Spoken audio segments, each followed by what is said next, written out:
This is the Buzz Adams Morning Show podcast. Barstool Talk Daily. Except it's really early in the morning and no booze. For the most part.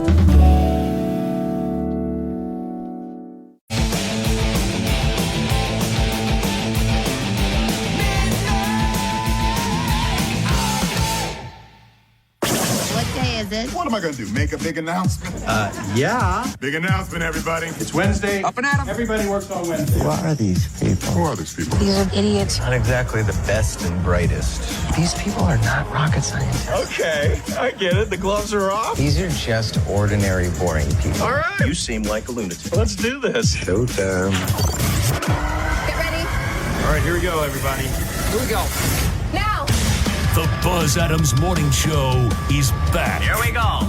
On 95.5 KLAQ. All right, thank you so much. Thank you. Good morning. Welcome, everybody, to the show for this Wednesday already. It is. Yeah, Wednesday. It's July 24th. Thanks for joining us today, everybody. We have a great show planned.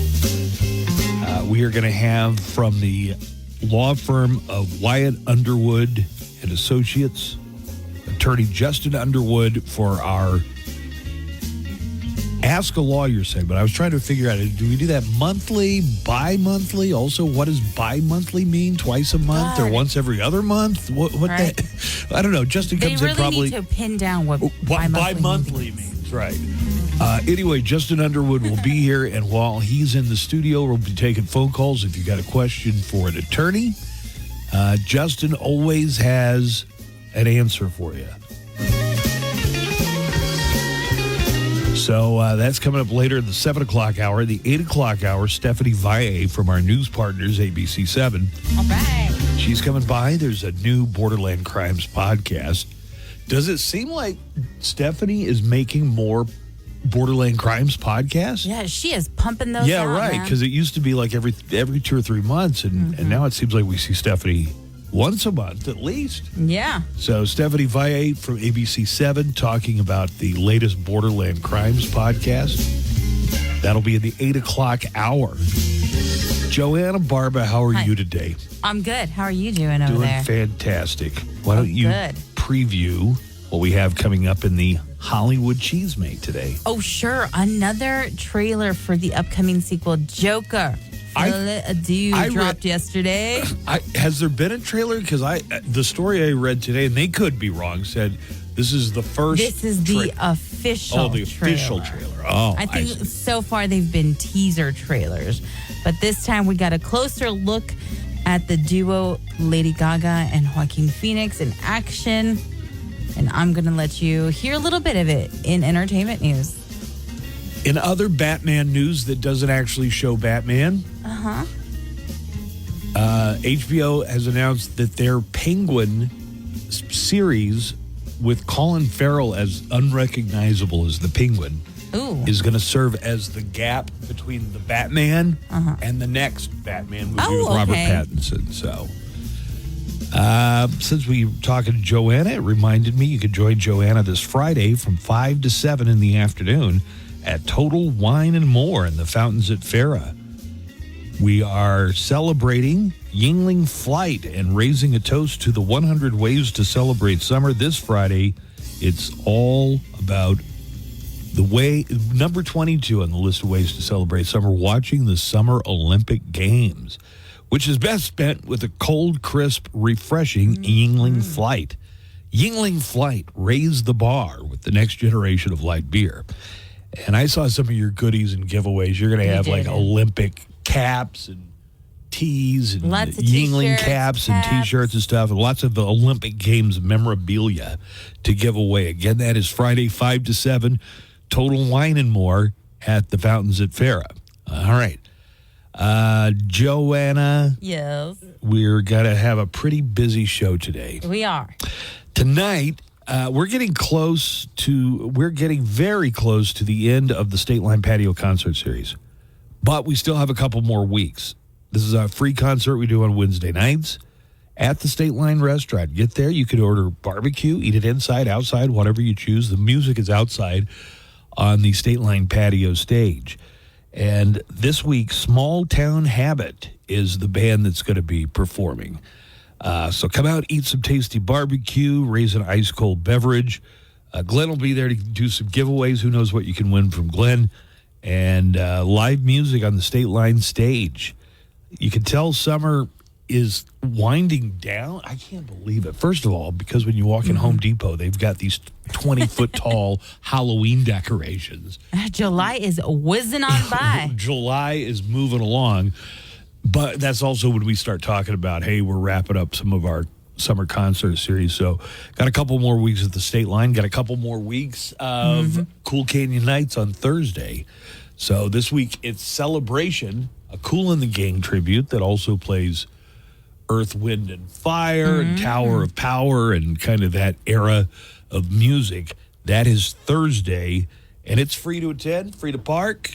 Come on out and join us as Westar presents Cool Canyon Nights at McKelligon Canyon Amphitheater. We got this week, and then next Thursday, by popular demand, they're back. They kind of put a exclamation point on the Cool Canyon Nights. Funky Mungle is going to be performing.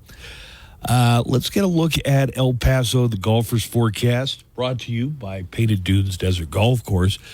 As we'd been saying, we're going to have a few days here without many clouds and no rain. That includes today through Friday. Don't see any rain in the forecast. A lot of sunshine. Today's high is 95. Tomorrow is going to be 98. Same on Friday. Saturday, we see a little chance of rain moving back into the forecast. Not until Saturday evening, though, sometime after 7 o'clock. And we're going to put it about a 25 to 35% chance of rain on Saturday. Sunday, we're seeing that rain starting in the afternoon. And once again, about a 20 to 30% chance of rain on Sunday. Otherwise, mostly sunny, 99 for the high temperature on Sunday. Today is National Tequila Day. Oh, yum. It's also National Margarita Day. Oh. Which makes sense, right? Yeah. So we'll have a calendar coming up. We'll talk about National Tequila Day. Are you tequila snob, or do you even touch the stuff? I'm not a snob at all. If it's in a margarita, I'll take it. No, if somebody's like, "Hey, I got a shots," yeah, you'll go for it. I'll take shots. I probably shouldn't. But, right, of course. Most alcohol, I can't tell the cheapest rot gut from the top shelf vodka, for instance. Yeah, There's just no way I can tell. Like people who get all picky. Oh, you don't have Grey Goose, like that. I don't get it all. Tequila, you taste the the difference. Kind of do, yeah. It's the difference between a smooth and throat warming tequila and paint, or a burn. or paint thinner, basically. So we're going to have Today in Sound clips coming up here in just a few minutes. The president, Joe Biden, he's still president. Yes. Is going to address the nation tonight. So we're going to have a preview of that coming up a little bit later. That's going to be carried on all the networks and all the cable shows tonight. President Biden's address to the nation. We're going to get to Today in Sound clips coming up in just a moment. The Daily Calendar. Today is July 24th. It's International Self-Care Day, so maybe take a shower, floss, any of that. You're good enough. It's also Amelia Earhart's birthday, and we celebrate her life filled with achievements and trailblazing, not her disappearance in 1937. It's also National Day of Motoring and Tequila Day. Please just celebrate one or the other. And that's your Daily Calendar. Hey, this is Daniel Paulus. I'll be along starting at 3 with everything from Ozzy to Pearl. HSA and FS. Book an appointment for your free fitting at goodfeet.com or just stop in. Walk-ins are welcome. Broadcasting from El Paso for El Paso. The Buzz Adams Morning Show on 95.5 KLAQ.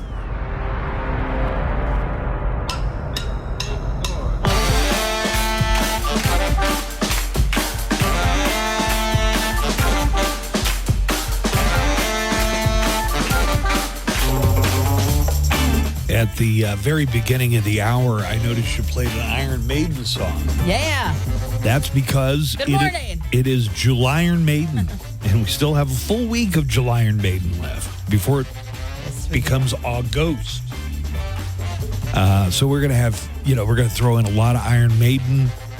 We're going to have blocks of Iron Maiden. We're going to have giveaways. We've got a lot of Iron Maiden collectible merchandise, including autograph stuff from Bruce Dickinson. We've got the deluxe box set of Iron Maiden Senjutsu. A lot of Eddie, their mascot Eddie, a lot of merch. And like I say, some autograph stuff too. The month's not over yet. It's July Iron Maiden, everybody. So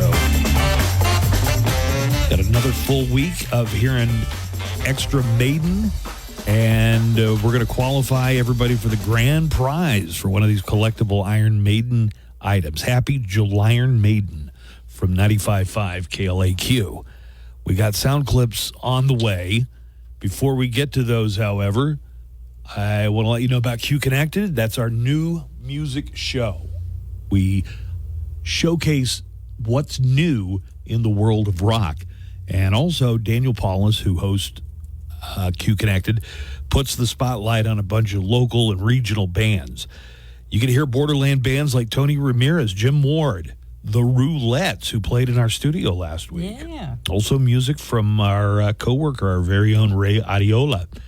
And Cool Canyon Nights is going to wrap up next Thursday, a week from Thursday, with Funky Mungle at McKelligan Canyon Amphitheater. So we're featuring a lot of the bands like Jim Ward and the Roulettes and Ray, who performed at Cool Canyon Nights this year or in years past. So that's Q Connected, spotlight on new rock and local regional rock. Q Connected is Sundays 5 to 7 with Daniel Paulus on 95.5 KLAQ. Let's go ahead. Where's Nico? He said he is running a little bit late. He's what? Running a little bit late. You're late to work. Who gets a All right. You ready for today's sound clips? Sure. All right, let's go ahead and get into it then. And now, today in Sound Clips. All the day's news with accompanying sound bites and actualities. I'm going to leave it up to you. Do we start with all the political stuff, get it out of the way, or do we start with things that are not political in nature? Let's start with the political stuff. Interesting choice. All right, start with the political stuff. Here we go. President Biden is set to address the country from the White House tonight to talk about his decision. By the way, his decision should be in quoting marks there. Okay. But his decision not to seek re-election. Speaking at a campaign rally in Wisconsin yesterday. That's right, a campaign rally, because Vice President Kamala Harris is apparently going to be the Democratic nominee. But speaking at a rally in Wisconsin, Kamala Harris told the crowd she thinks that she matches up well against former President Donald Trump. I will proudly put my record against his any day of the week. All right. All right. Crowd of supporters there to see the vice president, and she talked about reproductive rights and her position that the government should not be involved in reproductive rights. We trust women to make decisions about their own body and not have their government tell them what to do. Yeah. Well, the crowd sounds enthusiastic. Well, they certainly do. You know, she was the top prosecutor in San Francisco, district attorney. And it looks like they're going to contrast her work experience as a prosecutor compared to Trump's now, multiple felon status, okay? So Kamala Harris made that comparison in her speech yesterday in Wisconsin. I took on perpetrators of all kinds, predators who abused women. So hear me when I say, I know Donald Trump's type. You think these two are going to debate? Nah. You don't think they'll get a debate in between No, I Trump don't and think Kamala so. Harris? Not a chance, no. Meantime, President Joe Biden has returned to the White House yesterday after self-isolating at home following his COVID diagnosis.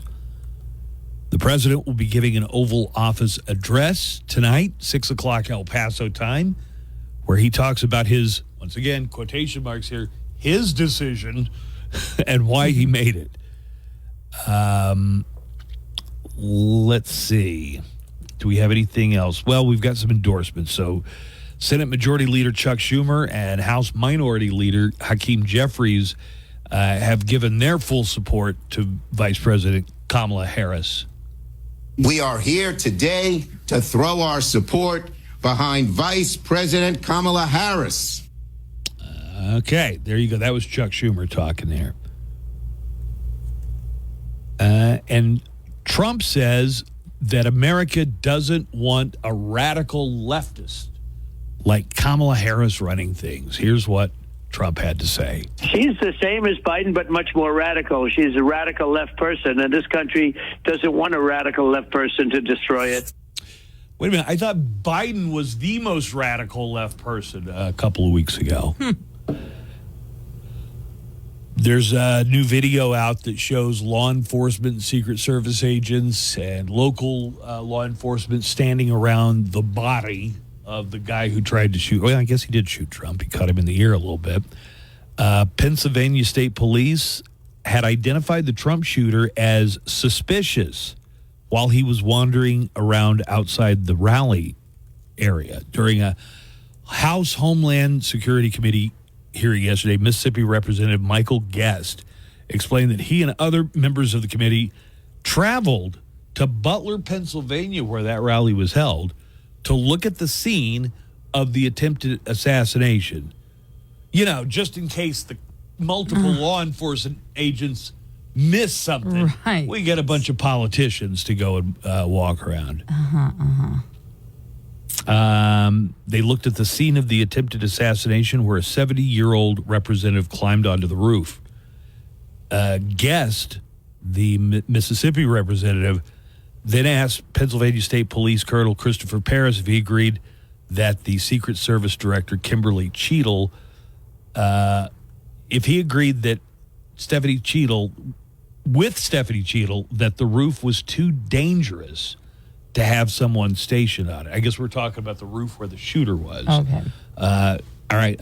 I had not previewed this audio. Let's see what it says. My question is, do you agree with the assessment of the former Secret Service director that the roof was so sloped that it created safety concerns? Colonel Christopher Paris responded, described when two local officers encountered Thomas Crooks, the would-be assassin on the roof, just before he opened fire. One boosted the other one up, hanging from the ledge of the roof. By the time that officer was boosted up on top of the roof, Crooks was on it, almost in that final position that you saw. He had the AR out. Next story. Virtual reality players are suffering real injuries, including broken bones, by playing VR games. Have you ever played a VR game? I have, yeah. Like Oculus? Yes. Do you know the thing where you have to draw an outline of your area and it'll let you know? Like you draw kind of a circle, although it's more of right, so that it kind of can sense your surroundings and stuff. Right. So you do that, and it lets you know if you're getting out of bounds. Yes. So to prevent injuries. Yeah. They're happening anyway. Yeah, for sure they are. The most common VR-related injury is fracture. So fractured or broken bone, followed by lacerations, contusions, and strains and sprains. Here is Dr. Ryan Ribiera and tech professor Ahmed Banafa talking about the high incidence of injuries from people while they're playing VR games. While playing a VR game, they didn't see the wall was there in front of them. They were, lashing out at something. They hit the wall with their hand and broke one of the bones in their hand. They also saw a large number of injuries to the face, and those were not just the participants themselves, but injuries to other people. I mean, I give them very specific tips. Stay away from stairs, stay away from balconies, stay away from the windows. Yeah, maybe don't play a VR game on the stairs. Yeah, that's dangerous. I don't think it would let the Oculus, I don't think would let you play on the stair. I guess there's probably some way to cheat it or whatever. Yellowstone National Park is temporarily closed. Well, a portion of the national park known as Biscuit Basin. You ever heard of Biscuit Basin? Not at all. Sounds like the kind of restaurant I'd like to go to. Yeah. That part of the park is temporarily closed after what experts call a localized hydrothermal explosion. There was a large amount of water and rock shooting into the air at the geyser. So not like the regular geyser thing. This one was plus. So here's some audio. People were near the geyser when it exploded. People for a few seconds were stunned in confusion, but then began to run. Run!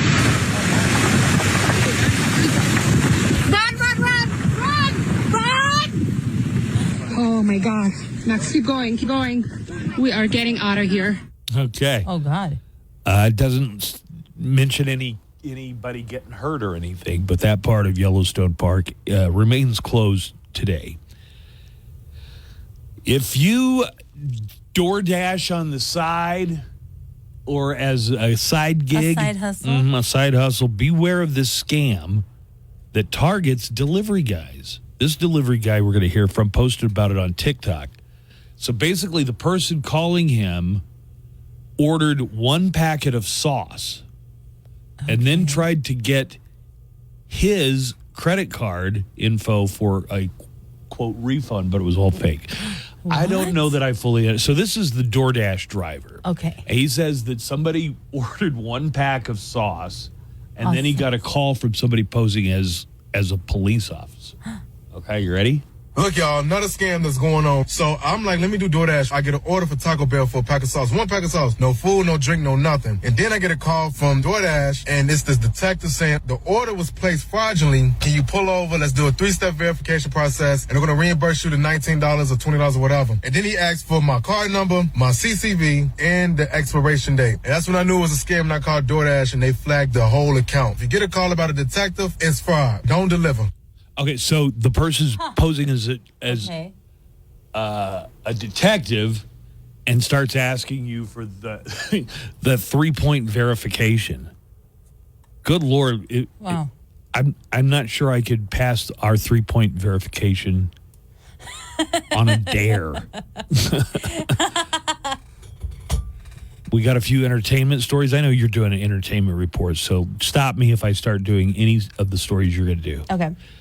Hugh Jackman is talking about finally teaming up with Ryan Reynolds in a movie, making the Deadpool Wolverine. Hugh Jackman's talking about calling Ryan Reynolds about the movie that comes out this Friday. So I'm driving down there and I was like, oh, what do you want to do? It was in my head. Kids had their headphones and I was like, what do you want to do? And like, what do you want to do? I went, I want to do Deadpool Wolverine. Sorry, it was Wolverine Deadpool when I was thinking about it. But I just thought I really want to do it. And I pulled over and I rang Ryan. And I said, dude, I don't know where you're at. I know you're shooting. I think you're getting ready to shoot, but please tell me we can do this movie. And he said, are you okay? You're ringing me? What? No one rings on the phone anymore? They text. What's up? They text. Wait a second. I feel like they've been kind of setting this up even in the 2 previous Deadpool movies. Yeah. You know, Deadpool's always talking about, and they're doing all kinds of stuff off the screen. And I don't think this was that spontaneous. Maybe they're just playing it up, too. I mean, it's already going to probably have a big opening weekend. I'm avoiding the theaters until at least Monday. Oh, yeah? Yeah, My nephew is, like, super excited, like chomping at the bit, ready to go see it. And I realized he thought I was going to take him on Friday, the day the movie opened. Oh, yeah. You know how I hate crowds. True. I hate lines. Yes. You probably can't even get a ticket this late. Probably. Yeah. That For opening those day's opening probably weekends? sold out unless Yeah. you would have sit in one seat in the front row or something. I got a story here about the Hawktua girl, Joanna, but this might be one of the last. She introduced some of the bands at a country music festival, and the crowd dead silent. Dead silence. Yikes. Then a lady came to the microphone and after the Hawktua girl and said, let's hear it for, I forget what her name is. The Hawktua girl? Yeah. It's like a Haley something. Right, let's hear it for Haley. The silence was even more deafening. Just people either didn't know who she was or were not impressed that she was there. Haley Welch. Singer Jax, Jax, made a song with the Hawktua girl, Haley Welch. Okay. It's a duet written to explain to her grandma and other elderly people what Hawktua means. All right. You ready for this? Yes. Maybe I need to play a little bit of the original audio. Good enough. So here's Hawktua girl and singer-songwriter Jax. And then she went viral, so she made some cash. But Granny keeps asking her what Hawktua means. So we wrote this song for Haley's grandma. To explain myself to the elderly. Hawktua means being selfless. Hawktua means you care. Hawktua is another word for hard work, like rolling up your sleeves and tying back your hair. Hawktua means love and affection. Hawktua means we're in a recession, Grandma. Stop asking so many questions. Hawktua's girls 15 minutes. We might be on the late 14th minute at this point. All right, Stephanie Vai is coming in later from ABC 7. She is the anchor on the evening news and then the late night news. And she has a new Borderland Crimes podcast. So she's going to be by. Stephanie Vai is going to be by in the 8 o'clock hour. Justin Underwood for Ask a Lawyer in the 7 o'clock hour this morning. On top of that, a true crime report is coming up a bit later. Sweet. Boy, Joanna, you were all over the late night roundup today. We've got it ready to go already. Yes, we Here do. you go. It's a recap and highlight of funniest moments from late night television for all of you early birds like us, getting up so early this morning. Spirit Airlines just fired 2 gate agents in California for yelling at passengers to shut up. Who's yelling at a Spirit Airlines gate agent? I mean, when you choose to fly Spirit, you manifested that destiny. Apparently, Delta has canceled thousands of flights because of that worldwide computer glitch over the weekend. Doesn't it feel like you can never get a handle on which airline is the bad airline? Like right now, we think it's Delta. But then next week, some friend of mine will tell me, United lost my bag and my father-in-law. There's a new device called The Swipe that's a combination smartphone and vape.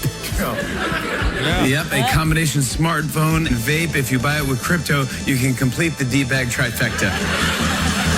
Wait a minute. Was that Jimmy Fallon? That was Jimmy Fallon, yeah. Jimmy Fallon was on TV telling people to buy NFTs and crypto.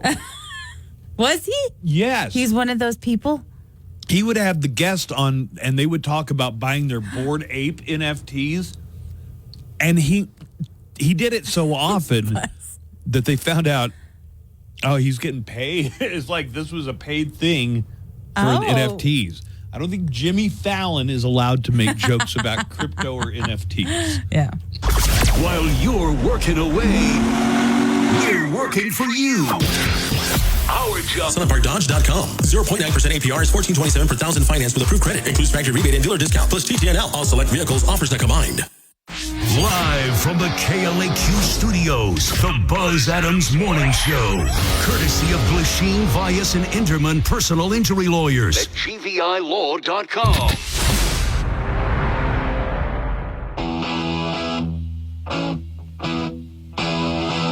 The Hallmark store already has a big Halloween display as soon as you walk through the door. Yeah? It's July.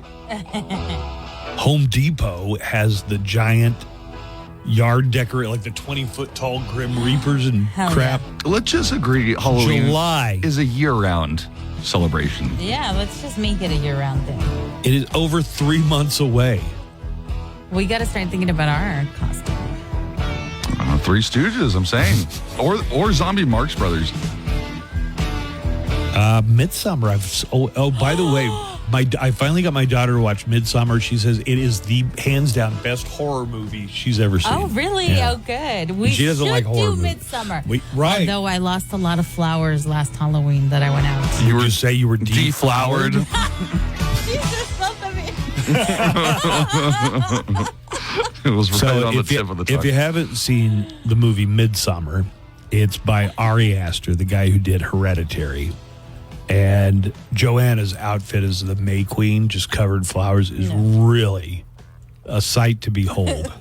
But you Again, run the risk of losing some of your flowers. Yeah. also, Staples. Can you? But I can Obviously, they're not real flowers, right? Yeah, no. But I can replenish if we want to do that for the program. also going Have with to go our to Hobby Lobby. going with our theme of obscure Halloween costumes. What is your? Just because you've never seen the movie doesn't mean that people aren't aware of it. I know. First of all, I have seen the Here's movie. the perfect- Second of all, how many people could be Here's aware? the perfect. To me, this is the perfect Halloween. If 10 people see it, 9 people are like, "What are they? Like a bear and a?" Yeah, what is that? A lady with And then you flowers? got that one You got the 1 out of person- 10 okay. who's like, "Oh my God, they're doing Midsummer. That's Yeah. so awesome." If you know, you know. Okay, that's it. All right. Yes. I see. I feel it. All right, Joanna is going to get our Hollywood Cheesemate. Happy Tequila Day. I have a Mo Show calendar, a daily almanac of events coming up. We're also going to have a true crime report on the way a little bit later this morning. So all that coming up on the Buzz Adams Morning Show. We'll get to the Mo Show calendar in just a moment. First, though, here is Joanna. It's the Hollywood Cheesemate. It's the Hollywood Cheesemate. Joanna, tell us more. Or sure, I'll tell you more. If you're wondering what people are watching on Netflix, I've got that update. It seems like fans were ready for the return of Cobra Kai. The debut of the first half of the show's 6th and final season debuted at number 1 on the streamer's ranking of English language TV shows for the week ending July 21st. According to Netflix, the show attracted 14.8 million viewers. Wow.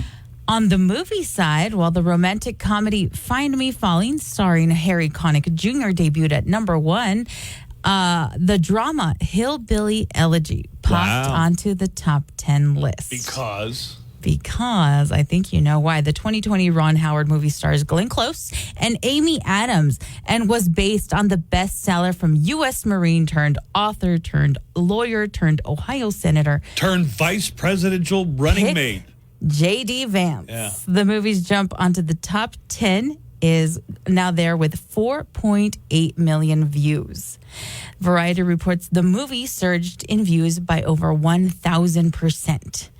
Meanwhile, over on HBO, viewership of the show Veep, that stars Julia Louis-Dreyfus as the vice president, Oh my is God. way up since Life imitated art this week. Here's a scene that's all over social media. It's when Julia's character finds out that the president won't run for another term, and she will. POTUS is not going to be running for a second term. Oh my God. I'm going to run. Wait, ma'am, give me the straight poop here. Is this for real? It's totally Yeah. real. Oh, thank you. Ma'am, of all the places that I have liaised, I have enjoyed liaising here the most. Okay, guys, we don't want to get ahead of ourselves here. We've got a lot of work. We're going all the way. And for the record, ma'am, I always believed in you. Well, I have to say that I believed in me too. Of course. All the memes are just like, this is Kamala this past week. Have Was you that guys? Was that what she was saying? I've tried to make you watch it before. I watched enough to know that in the first season, she is kind of like locked out, like not allowed to go to the White House. She has to stay in the vice presidency. Like she's always trying to get some kind of acknowledgement from the president. Well, and he doesn't wanna do it. historically, vice presidents have been people that the president typically considers a political balance on the ticket. Right. No, I was going to say that's where you put your enemies. People would always nominate their enemies to be their vice president because there is no power in it. There's nothing. There is nothing to do in the job, really. If you don't want them to. I guess Veep touches on that kind of, right? Absolutely. It is. Never seen the show. Oh, Joanna. But I may start now. Joanna, it is I think it's probably one of my favorite TV shows ever. And that one of the guys that you heard over there, Jonah, ends up the tall guy? goofy looking guy. Yeah. He ends up becoming like a Trumpian character by the end of the series, and he ends up running for president on his own. Yeah. And Jonah does. And here's a selling point that Joanna might appreciate. Yes. Anna Klumsky is in it. Do you know who Anna Klumsky is? From My Girl? She's the little girl in My Girl. Yeah. Veda? Yeah. Yeah. There she was, just walking I down think- the street singing. I think she plays Amy. We can't see without Wake his up, Alan glasses. Jay. Wake up. He can't see without his glasses. That's Anna Klumsky. She's one of the main characters. Oh, really? If you've seen Arrested Development, the brother, Buster Bluth. I don't know the name of the actor. It's just so good. It's a great skewering of American politics. All right. Oh, interesting. I may start. The new Joker Fully Adieu trailer released yesterday. This is the official trailer for it. It's the second Joker movie starring Joaquin Phoenix, and it introduces Lady Gaga as Harley Quinn. The trailer expands on the music-centered theme for the film and also gives us hints as to what songs we'll hear in the film, including When You're Smiling, The Whole World Smiles With You, For Once in My Life, and Get Happy. The latter is sung quietly between Harley and Joker, with Phoenix in chains as he's literally getting ready for Judgment Day. Here is a clip from the trailer. 2 years ago, the name Arthur Fleck hit Gotham like a hurricane. The trial of the century. They believe Arthur Fleck to be some kind of martyr. Well, he's not. There's a monster. Well, say what you will about Arthur Fleck, but he let the little midget guy leave. Yeah. Oh, my God. And he even opened the door for him. That scene raised my blood pressure so much. I saw, Oh, God. I'm not sure if it was the trailer, but I saw a scene of Harley Quinn going up to Joker's jail cell, and then I guess he's smoking or she's smoking, and they do that thing where they Oh, they do that thing where she kind of like inhales. inhales his smoke. Yeah. That's from this new trailer, yeah. The official synopsis reads, Joker Fully Adieu finds Arthur Fleck institutionalized at Arkham, waiting for trial for his crimes as Joker. While struggling with his dual identity, Arthur not only stumbles upon true love, but also finds the music that's always been inside him. And if you're hoping for Batman to show up, bad news, he's 11 in this in this timeline. Yes. The movie hits theaters October 4th. Move over, Brisket. There's a new adopted animal in town. Do you know who Brisket is? I thought you were talking about brisket. The food, like the delicious food. Like lean or No. fatty. Second cut. Brisket is the dog that Glenn Powell adopted while filming Twisters. Oh. Very famous dog. You should look it up. I'm sorry. I'm not aware of brisket. Well, there's now 2 new animals in town. To celebrate the 20th anniversary of Catwoman, a famously terrible movie, actress Halle Berry posed topless with 2 rescue kitties. You guys Here we need to go. look up this photo. I want to see them kitties. She wrote on Instagram. She wrote on Instagram, quote, and still meow. It's been 20 years today since I had the honor of bringing this iconic character to life. She will always be close to my heart, and I will forever be Patience Williams, a.k.a. Catwoman. Thank you, Miss G. When these black beauties showed up in my yard searching for their mother, G helped us through the rescue process. Forever grateful. Look at that. She is 57. Yeah, but she's looks got everything amazing. covered up. Also, I see her. But you can see the kitties, though, right? Oh, yeah, I can see them big old kitties. They're not tiny kitties either. Those are big old kitties. Those are ginormous kitties. She looks great. What a pair of kitties she has. All right. Okay. I'm starting to get allergic. 2004's Catwoman is a fixture on worst movies of all time lists, and Barry is understandably annoyed that it's maybe too much of the public scorn that was directed towards her. She recently told Entertainment Weekly, quote, I feel like it was Halle Berry's failure, but I didn't make it alone. All these years, I've absolutely carried it. The Oscar winner didn't love the backlash to Catwoman, especially since she had just won a historic Oscar. But that bad publicity, she says, wasn't going to stop her from doing what she loves. What was that movie she won the eyes? P. Diddy's in it. And Billy Bob Thornton. Oh And my God. It's about a guy. Bad Santa. No. Oh my God. What's that movie? Monsters Ball. Yes. So she has famously said, yeah, it was a trash movie. Even she has said it was a trash movie. Yeah. I've always But she's kind of right in that I don't know how many people blame the director and the writers. A lot of people just go like, No, at this point, I can't even think of who directed that Right. movie. Because, it's always just been Halle Berry. Halle Berry. Catwoman. I wonder how any one actor gets a feel of if the movie's going to be good or not. Is like you're in there doing your part, but, And then we've got this green screen. You just got to imagine. We're going to put it all in post, all right? I guess I got to trust you guys to make it look The good. director just has one name. Pitoff. Oh. He wasn't good enough to earn a second one. Pitoff. Well, finally, it looks like Celine Dion is planning a major comeback. Dion will perform Friday during the Olympics opening ceremony, and she's being paid a good chunk of money. She's being paid $2 million for just one song. I would have thought like Olympic ceremony is the kind of thing where you give them your bargain basement price or gratis. Oh, what an honor to sing at the You're going to be at the opening ceremonies for the Olympics. They're also footing the bill for travel and accommodations for Celine and her family. A source says, quote, they're paying a ton of money, ridiculous amount. This will be Celine's first performance since she stepped away from the stage in 2022 after being diagnosed with stiff person syndrome. And speaking of celebrities at the Olympics, Snoop Dogg and Salma Hayek are among the stars set to carry the Olympic torch as the games prepare to kick off in Paris. They should have gotten him to sing or perform. Oh, that'd be cool. Who, Snoop Dogg? Yeah. Why need Celine?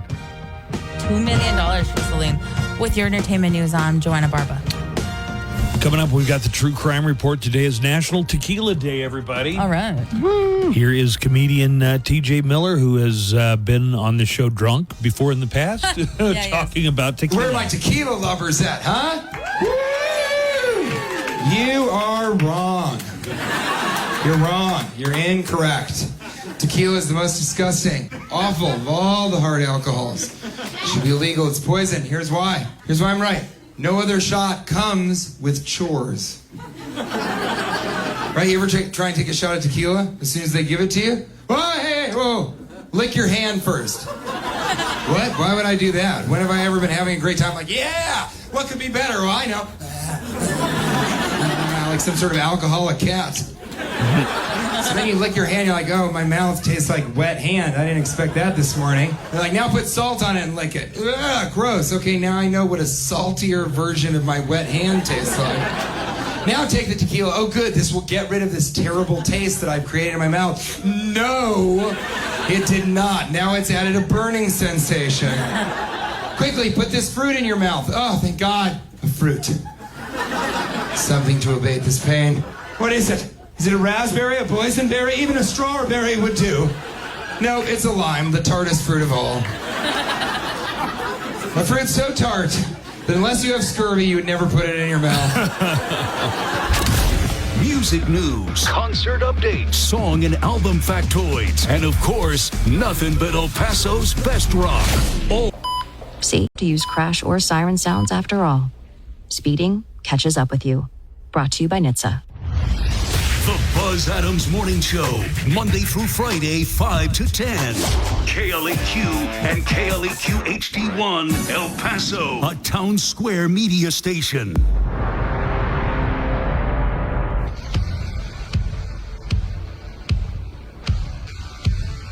All right, we've got a True Crime Report coming up for you in just a few moments.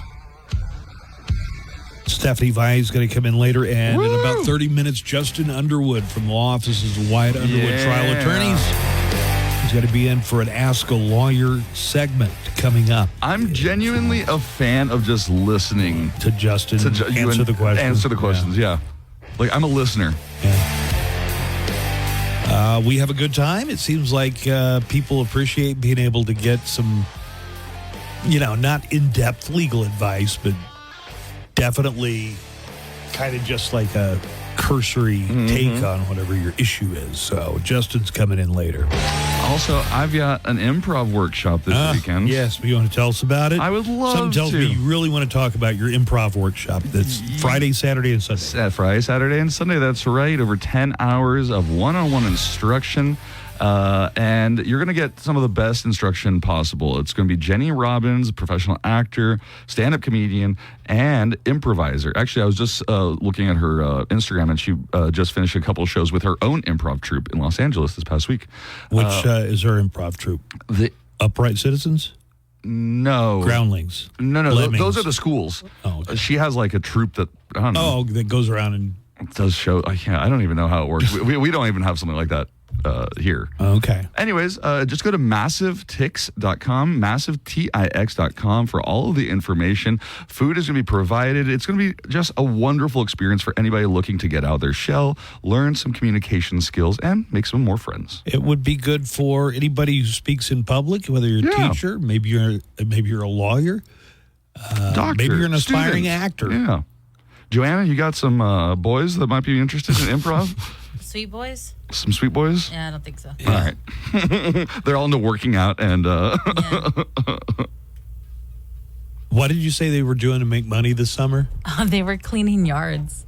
Are they still doing that? No. It didn't last long, did it? It didn't, no. They were like, it's hot out there. Oh, did you see Sunday we had the hottest day ever recorded in human history? The worldwide average was the hottest that it had ever been. Do you know what it was? No. I think it was something like 67 degrees, which does not seem hot, but that is the worldwide average of all the temperatures around the world. Yeah. They said that they've never measured a hotter day than what we had on Sunday. Yeah. Today is also National Cousins Day. Your primos y primas. You and your cousin Doyle. Okay, so there's just something going on. The past month, I've heard from so many of my these are all first cousins, that I haven't heard from in years. I think my mom is concerned about something and is telling my cousins to get in touch with me. So I talked to my cousin Monty via text yesterday for about an hour. And he was reminding me of the time that we all got rounded up at a family reunion. The kids, that is, no adults, just the kids, got rounded up and put in the back of a police squad car and taken to our parents. Scandalous. Oh, my. Do you want to hear the backstory on that? Yeah, why were you in the... Do we have time? No, probably not. You're right. That's the sound of the police. That's the sound of the beast. I've got a true crime report. Oh, yay! Actual crime stories from around the world and across the nation. Any Florida man? I think there are a couple of Florida stories, but I have not designed them. Nah, we're not going to play Florida man. Okay. A woman allegedly tried to leave a Longhorn Steakhouse, a dine and dash. This was in Florida, without paying. She got out, but she had to come back because she forgot her purse. Of course. No. The one mistake in dining and dashing. Right. Leaving evidence. Another customer filmed the dine and dasher arguing with the manager, trying to get her purse back. A man who was with her, the dine and dasher, is telling her to chill out. I have the audio here for you. So this is what happens when you dine and dash and then have to come back for your purse. Give me my purse. They gonna give it to you. Chill out. No. Give me my purse. Chill out. Breathe. Somebody's pleading with her to calm down. Give me my purse. I need it. You need to pay, ma'am. The other customer said it was eventually resolved, quote, after screaming at the manager, I think they paid. She kept yelling that she wanted her property. I believe the guy paid and they dashed again. So they ended up paying? I guess. Because she... Oh, my God. Boy, that takes a lot of chutzpah. To go back in is like, hey, yeah, I was the person who ran out on the check a few minutes ago. Did you see a purse? It's beige. Okay, so here's a story from Tennessee. It involves I didn't know there was such a thing as a vice mayor, but I guess they have a vice mayor. A vice mayor's house was vandalized with Vienna sausages. You might know these as teeny weenies or Vienna sausages. They come in the little cans, and they got that gloopy gel. You know what Vienna sausage is. I do. I'm not familiar with teeny weenies at all. I have no clue. The vandalism was done by a former employee of the Jacksboro, Tennessee Police Department. His name is Joseph Weaver, and he's facing charges after stealing. First of all, he stole the cans of Vienna sausages to vandalize the home of Jimmy Snodgrass. That's not an uncommon name. I knew some Snodgrass. And we definitely some Snodgrass? In first grade, we definitely called them Snodgrass. There's no doubt about it. Jimmy Snodgrass is the vice mayor of Jacksboro, Tennessee. This happened a couple of weeks ago. Snodgrass says he woke up around 11 p.m. after hearing several loud thumps. He walked around his house and found some broken windows and various cans of Vienna sausages lying around his home. The police investigation zeroed in on Joseph Weaver after they saw security footage of him at Walmart buying the Vienna sausages the day of the vandalism. All right, well, already we've got a contradiction here. It said that he stole the Beanie Weenies, but then it says the video shows him buying the, not Beanie Weenies, Vienna sausages. Sorry. Call it whatever you want. No, the Beanie Weenies are, you know what those are like the baked beans with weenies mixed into. You got tiny weenies on the brain?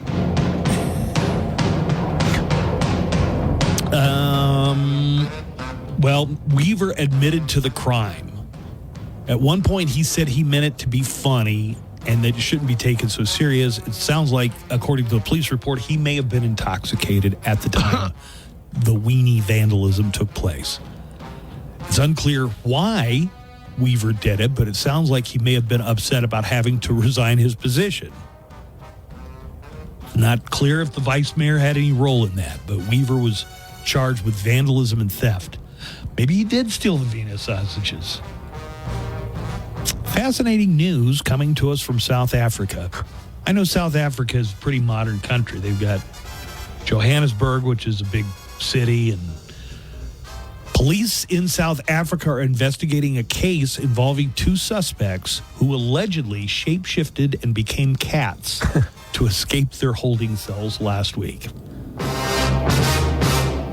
What? That's all we got. The police are trying to investigate the claims that two suspects shapeshifted into cats. Well, as so we they all could know, escape. sometimes you can turn into a cat late at night and escape from whatever confinement you're in. A robbery suspect led police on a high-speed chase through Los Angeles and live-streamed him doing it the entire time. Sounds about right. This guy put it up on live stream. It showed that his 2-month-old daughter oh my God. and the daughter's mother were in the car with him. Fortunately, don't forget to like, subscribe, and follow. Police eventually got him to pull over, but you can hear the mom, or the baby's mama, telling him to pull over. Here's part of the live stream, and LAPD detective or deputy Tony LaMedico talking about the chase and eventual arrest. Bro, just pull over and put your hands up, bro. My baby is in a car. Oftentimes in situations like these, the bad guys use the baby as a shield. It's a great moment of cowardice that when you witness it, it pumps the brakes on everything. As a father, you just can't put yourself in that position as a good father. So when you see a father do that to their child, it strikes a chord in you that you want to make sure that you do everything in your power to bring this guy to justice. All right. What a terrible story. I mean, really, you have the mom yelling at the dad to pull over, and oh, that's terrible. These are all supposed to be cautionary. Hey, let's get back to the shapeshifter for a second. I mean, I've watched. Until you investigated, how do you know they didn't shapeshift into cats? I've watched the shows like Fringe and some of these other shows over the years where they cover shapeshifting. So, we have an expert. Do any of you believe in shapeshifters? I mean, if you take enough Ozempic, I hear. I mean, Buzz cleans up real nice. He can. He eventually looks good. That's a form of Yeah, it's a form of for sure. shapeshifting. And if you could shapeshift into any particular form, Buzz, what would it be? Because I don't think cats would be tops on your list. Shape of a tidal wave. I'd be like the Wonder Twins. I'd always have to be like water. Form of a giant eagle. A bucket of water, right. And then the eagle would carry the water. It's like... what's your greatest enemy? A mop? So this was Jan and Zaina. They were twins from an alien planet, and in Super Friends... I can't believe we have Buzz explaining the super twins. One of them could transfer into any animal, and the other one could transfer into any kind of water. So when Zan and Jaina was the girl. When she would transfer into Do you remember the monkey's name? Gleek. Gleek, the space monkey. When she would turn into a bucket of water, there would be Jana's face. She'd still have her face with the water with a face on it. Yeah. We've got to stay awake, Jaina. Wonder Twin powers activate. Shape of octopus. Form of an ice unicycle. Right. When they needed to transform into like a bicycle, it's just like, make it out of ice. I'm sure that'll work fine. And just one wheel. I don't need the two. Right.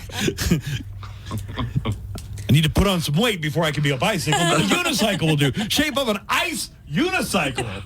How would the gears work? Come on.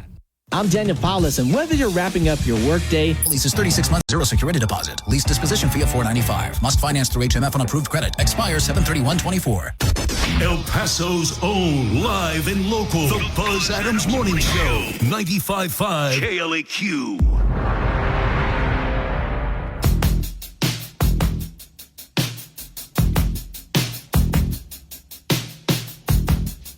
Happy National Tequila Day and National Margarita Day. Yeah. It's both of those things. Have a look at the Mo Show calendar and daily almanac of events coming up. So I'm talking to my cousin, Monty. Yeah, people were kind of upset that you just left off on that. Do you want me to tell the story? Yeah, why don't you set it up, though? So his brother Doyle. Wait, before Doyle, you get Joanna.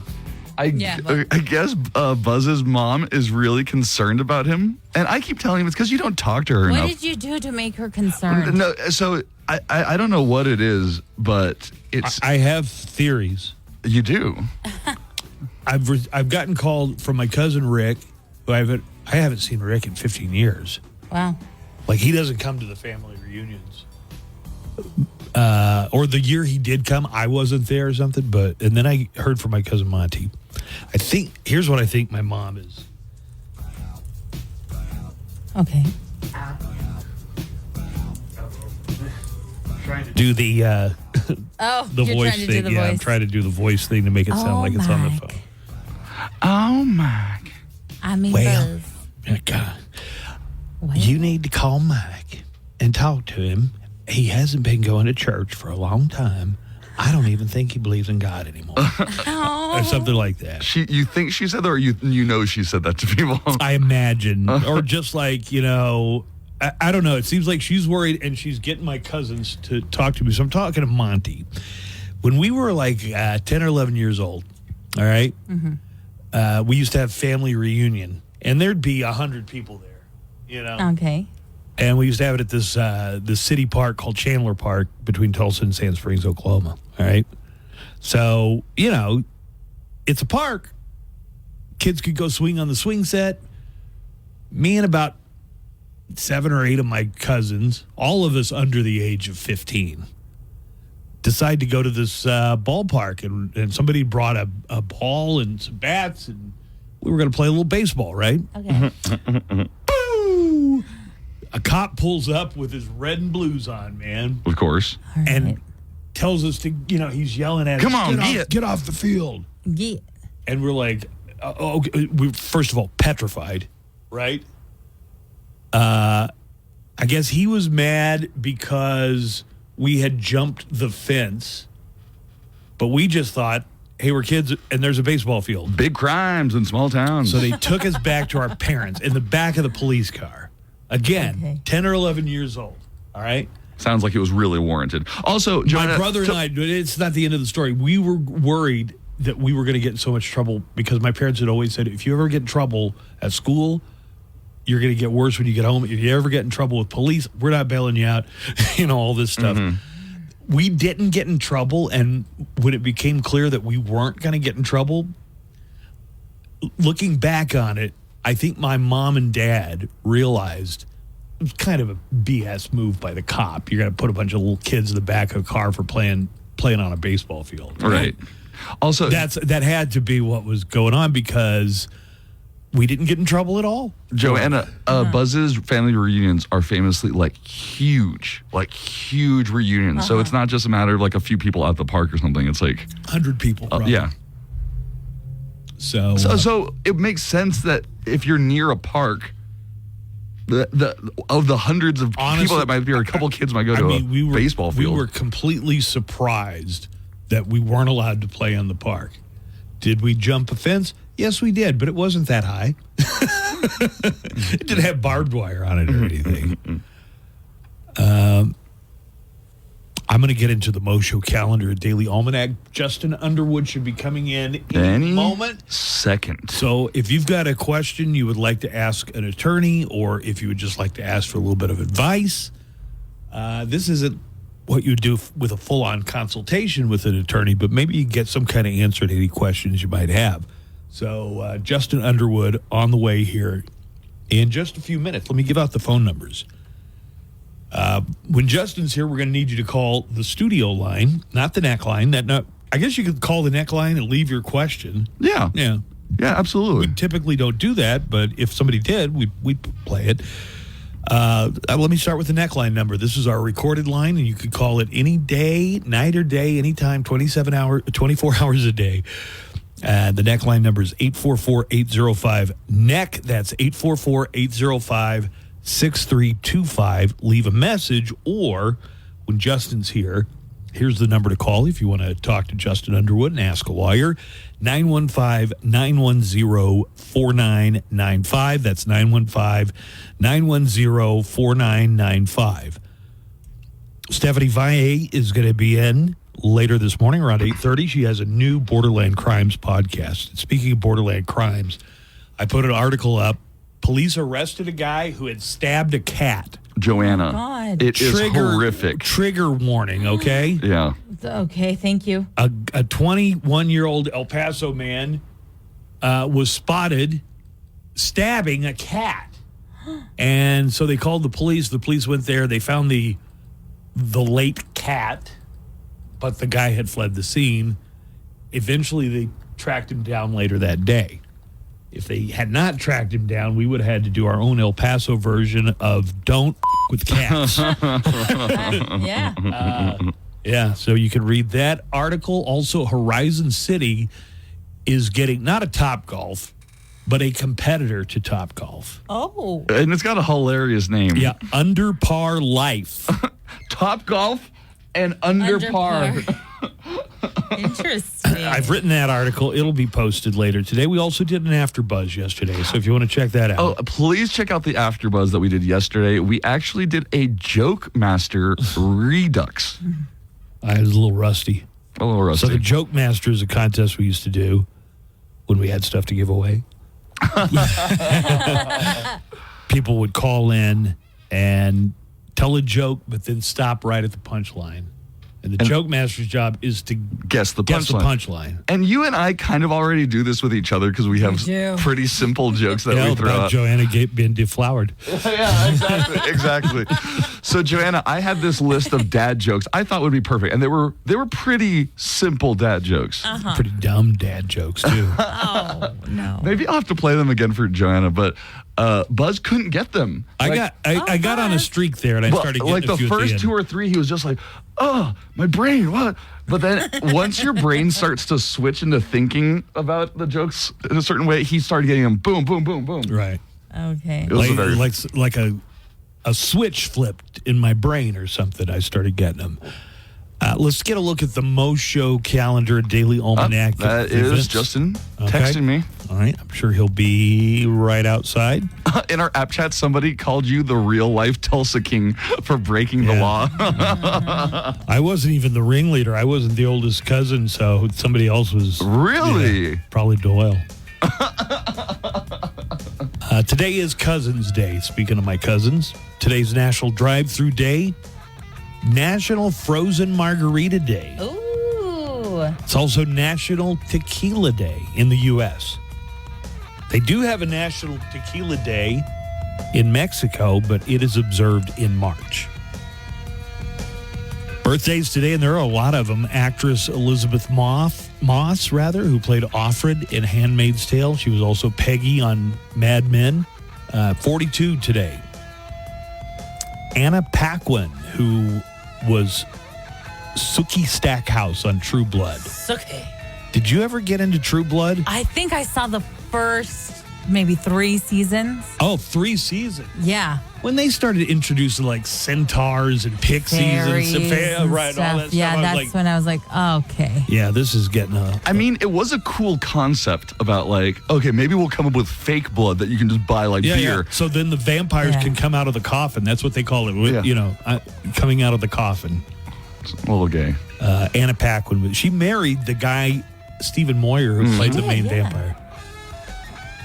Oh, we actually got somebody that just left a neckline call for Justin. Oh, good. We'll go with that one first. Actress Summer Glau is 43 today. She was on Firefly and the Sarah Connor Chronicles. Well, and Serenity. So, weirdly enough, Serenity was like a movie companion to Firefly, the television show. My dad and I went to go see Serenity. We had no idea about the Same here. show. I went to go see Serenity, and I had never seen a single episode of Firefly. It made no sense. Well, they were in space, and there were like reavers. Yeah. Rose Byrne, the actress who was Kristen Wiig's nemesis in Bridesmaid, you know, the one that gives all of her bridesmaids. Oh, she's beautiful. Yeah, but she gives them all puppies. And she's in the Insidious movies. Rose Byrne, 45 today.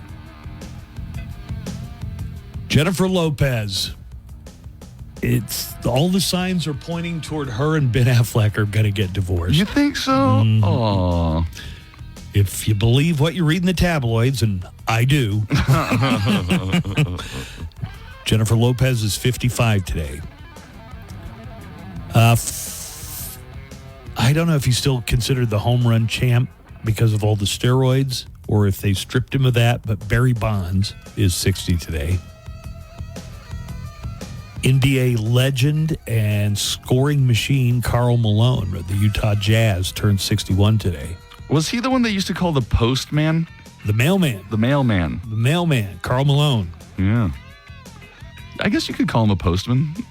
I think you're getting confused with Post Malone and Karl Malone, the mailman.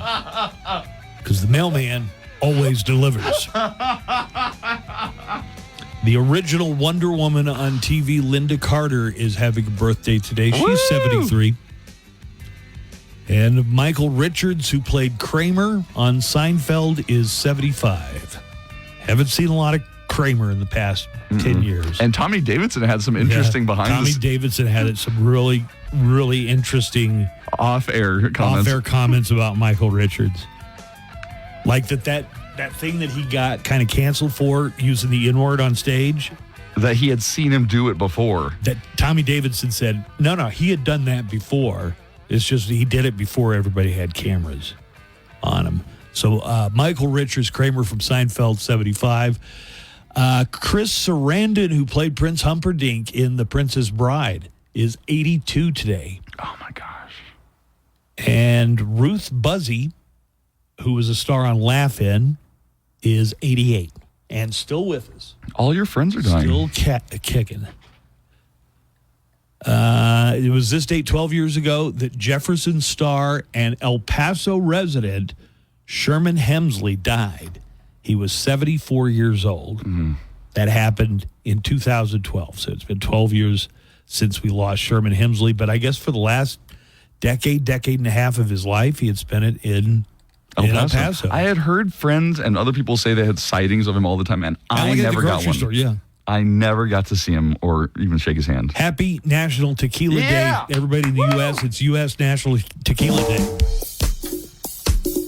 Do you have feelings of inadequacy? Do you suffer from shyness? Do you sometimes wish you were more assertive? If you answered yes to any of these questions, ask your doctor or pharmacist about tequila. Tequila is the safe, natural way to feel better and more confident about yourself and your actions. Tequila can cause you to ease out of your shyness and let you tell the world that you're ready and willing to do just about anything. You will notice the benefits of tequila almost immediately. And with a regimen of regular doses, you can overcome any obstacles that prevent you from living the life you want to live. Shyness and awkwardness will be a thing of the past, and you will discover many talents you never knew you had. Stop hiding and start living with tequila. Tequila may not be right for everyone. Women who are pregnant or nursing should not use tequila. However, women who wouldn't mind nursing or becoming pregnant are encouraged to try tequila. Side effects may include dizziness, nausea, vomiting, incarceration, erotic lustfulness, loss of motor control, loss of clothing, loss of money, loss of virginity, loss of your wife, loss of your husband, delusions of grandeur, table dancing, headache, dehydration, dry mouth, desire to sing karaoke and play all night, round trip of poker and truth or dare and naked twister and anyway, tequila. Leave shyness behind.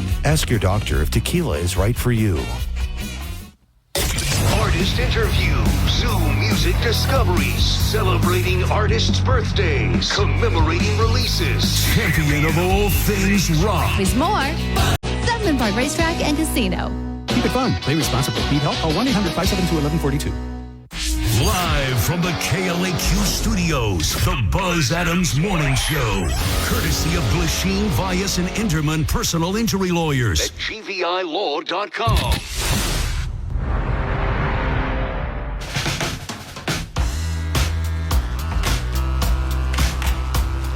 All right. If you have a question for an attorney, Attorney Justin Underwood is here from the law offices of Wyatt Underwood and Associates.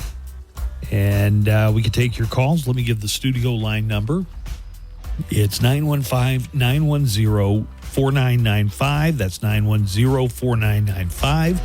It's time for Ask a Lawyer. We already have one. Somebody called the Neckline and left a message. So we can get right into that, Justin.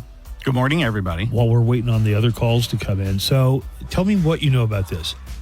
El Paso County Judge Samaniego says that he's declaring an emergency, a disaster declaration. Right. Wait, but not for flooding or fire. No.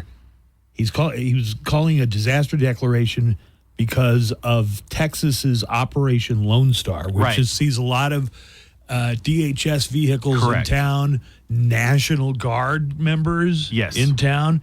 What's going on here? What's the disaster that they're talking about? Great question. And this just came up like in the last, 48 hours or something like that. Yeah, I think right. they did it on Monday. And so what happens is anytime you make a local arrest, so we have DPS here, from all parts of the state. We have the National Guard here. Everyone's kind of seen them. The city's crawling I agree. with these. So obviously we've got an urgent situation going on with our border here. It's gotten to the point now where the amount of arrests that are being made is we only have a limited amount of space in the jail. Where do they put them? So they put them in the El Paso County Jail. So if you arrest somebody, say they're smuggling, but they've got in their car 4 or 5 guys, and they all get arrested. Right, and so what they try to do, typically the people who are charged are the people who are actively doing, transporting these So people. it's the driver and Right. maybe the co-captain. Right. or whatever.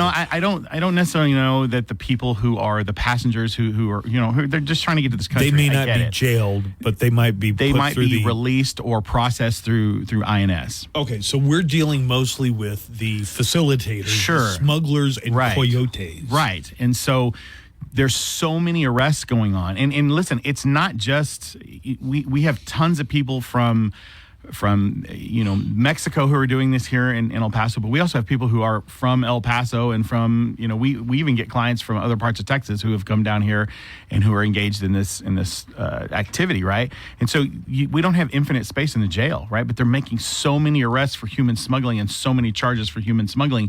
We don't have infinite space in the jail, and so there's they've run out of room, they've run out of supplies, they're running low on food. You can't just just add 1,000 people to a confined space and think that, everything's going to work itself out. How are they dealing with this now? We're already at emergency or disaster levels. I think that's why they're asking for the assistance. They're going to have to find alternate housing or alternate confinement, if you will, for some of these inmates. I just picked up on I think it's a little bit of irony that if you're a passenger being smuggled, right? You probably get released with a promise to appear. Sometimes, sometimes. I think it depends too on where you're from. Anyway, and you what, end up what your in the situation position is. where basically you were trying to get to when you were being human smuggled in the first place, kind of, just to get into the country. Kind of. I don't do immigration law. I wish I did. Maybe these smugglers should just sign like a deal with Governor Abbott. Yeah, right. Give us $10 a head, and we'll go ahead and take these immigrants into the country. And God only knows what the governor will do with it. But maybe he can fix the power for our friends in Houston. Did you hear that the people in Houston were using the Whataburger app to find out where there was power in the greater Houston area? I can't believe we're going on 3 weeks, over 3 weeks, and some of them have not had power since the hurricane hit. Two of my friends that I went to Hanks with, I think they went 8 days because I don't think they live far from each other. They did not have power in Houston, Texas, right? We've got a couple of live calls, so I always want to get to those first. We have a divorce question. Go for it. We have a question about a dumpster. Oh, sounds fun. All right. Is it on fire? We'll find out. Here's Juan. Juan's question is about divorce. Okay. Hi, Juan. You're on with Justin Underwood. Hey, Juan. Good morning, man. Good morning, Justin. I had a question. Our first decree of divorce, the one that we get the temporary restraining order. Yeah, so like your temporary orders? Okay. Yeah. Okay. I was required to give my ex some of her belongings, but it's been more than a year and we already finalized the divorce. Am I required to still give her belongings, or is there like a time limit? That's a great question. You want to pick that scab? If she, yeah, I mean, why don't you just if it give her, doesn't itch, why? So don't scratch it. Unless it itches. Why do you not want to give her? And you referred to them as her belongings, so why don't you want to give her belongings? I mean, I also think Buzz brings up a good point. Like, what belongings are they? Has she specifically asked for them? When was the last time you talked to her? Yeah. Do you have kids? Like, if you guys have contact, do you have anyone? Do you have children together? Yes, we have. Yeah, don't go provoking. I mean, your my advice would be mom. is say, listen, hey, I still have this stuff. Do you want it, or can I discard it? That way. I like to use the words plausible deniability. Well, I want to hear how Juan responds. What kind of stuff, Juan, and why hasn't she got it already? It's some old clothes and old furniture. That's easy to part with. She probably does not want it, but put it on, let it go. You ever heard of the high road? I've asked her multiple times. If she wants them. She says yes, but she doesn't have storage for them. Oh, so you're perfectly happy to turn over her belongings. So she's basically using you as a storage facility. Yes, basically. So, I was already tempted in asking her for storage fees. I mean, I'm storing her stuff for her. Divorce. I know. God.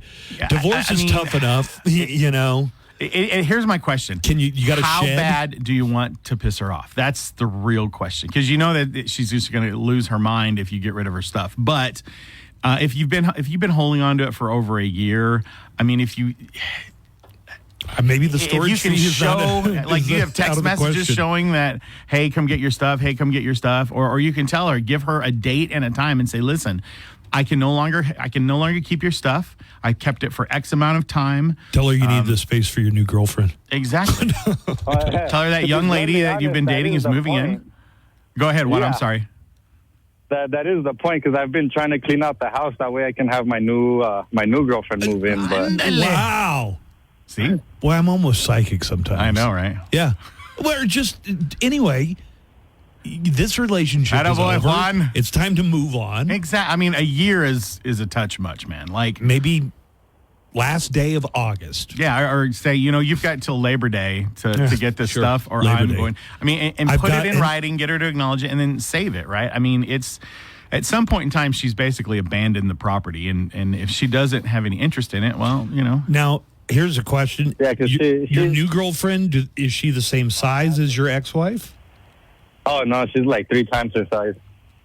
Wait, the new girl or the... No, she's 3 times the size of my new girl. She's like 3 times the width of her. Right. Oh. So they can't share the clothes. No. So, yeah, best advice, pick as few fights as possible. I mean, for your kids, don't fight. I mean, are you guys pretty amicable, like, right now?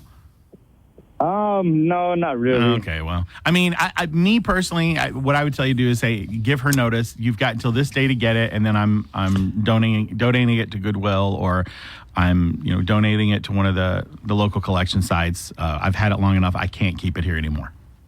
I mean, it's not. She doesn't live there anymore. So if you don't pick it up, I'm putting it on the curb. And here in El Paso, nothing stays on the curb. Oh, no. Somebody will get it right away. Yeah. There's no doubt about that. We used to like put a sign that said free on it. You don't even have to do that. You don't even have to do that. No, just sit on the curb. Everybody knows that the is deal. an unwritten rule, and I think everybody gets it, that if it's on the curb, you can put it in your truck. Juan, best of luck. Yes, thank you, guys. All right, thank you, Juan. That story just kind of unfolded. The more we asked, the more interesting it got. Right. Abe has a question. Abe has a question about a dumpster. Hi, Abe. I can't wait for this one. Hi. I had a question about like a dumpster, because there's a local company that rented a dumpster, 2 dumpsters actually. Okay. Since the pandemic started, and the first dumpster he brought, I told him that I wanted one with a lock, and he brought me one that was open. I told him people are gonna dump in the trash can. And right. then he said, don't worry about it. If somebody dumps it, I'll pick it up and I'll give you a new one for free. Okay. So people started dumping stuff around this area because they're doing a lot of construction. People dumped in a lot of dirt, like actual dirt. Like they put dirt in the dumpster?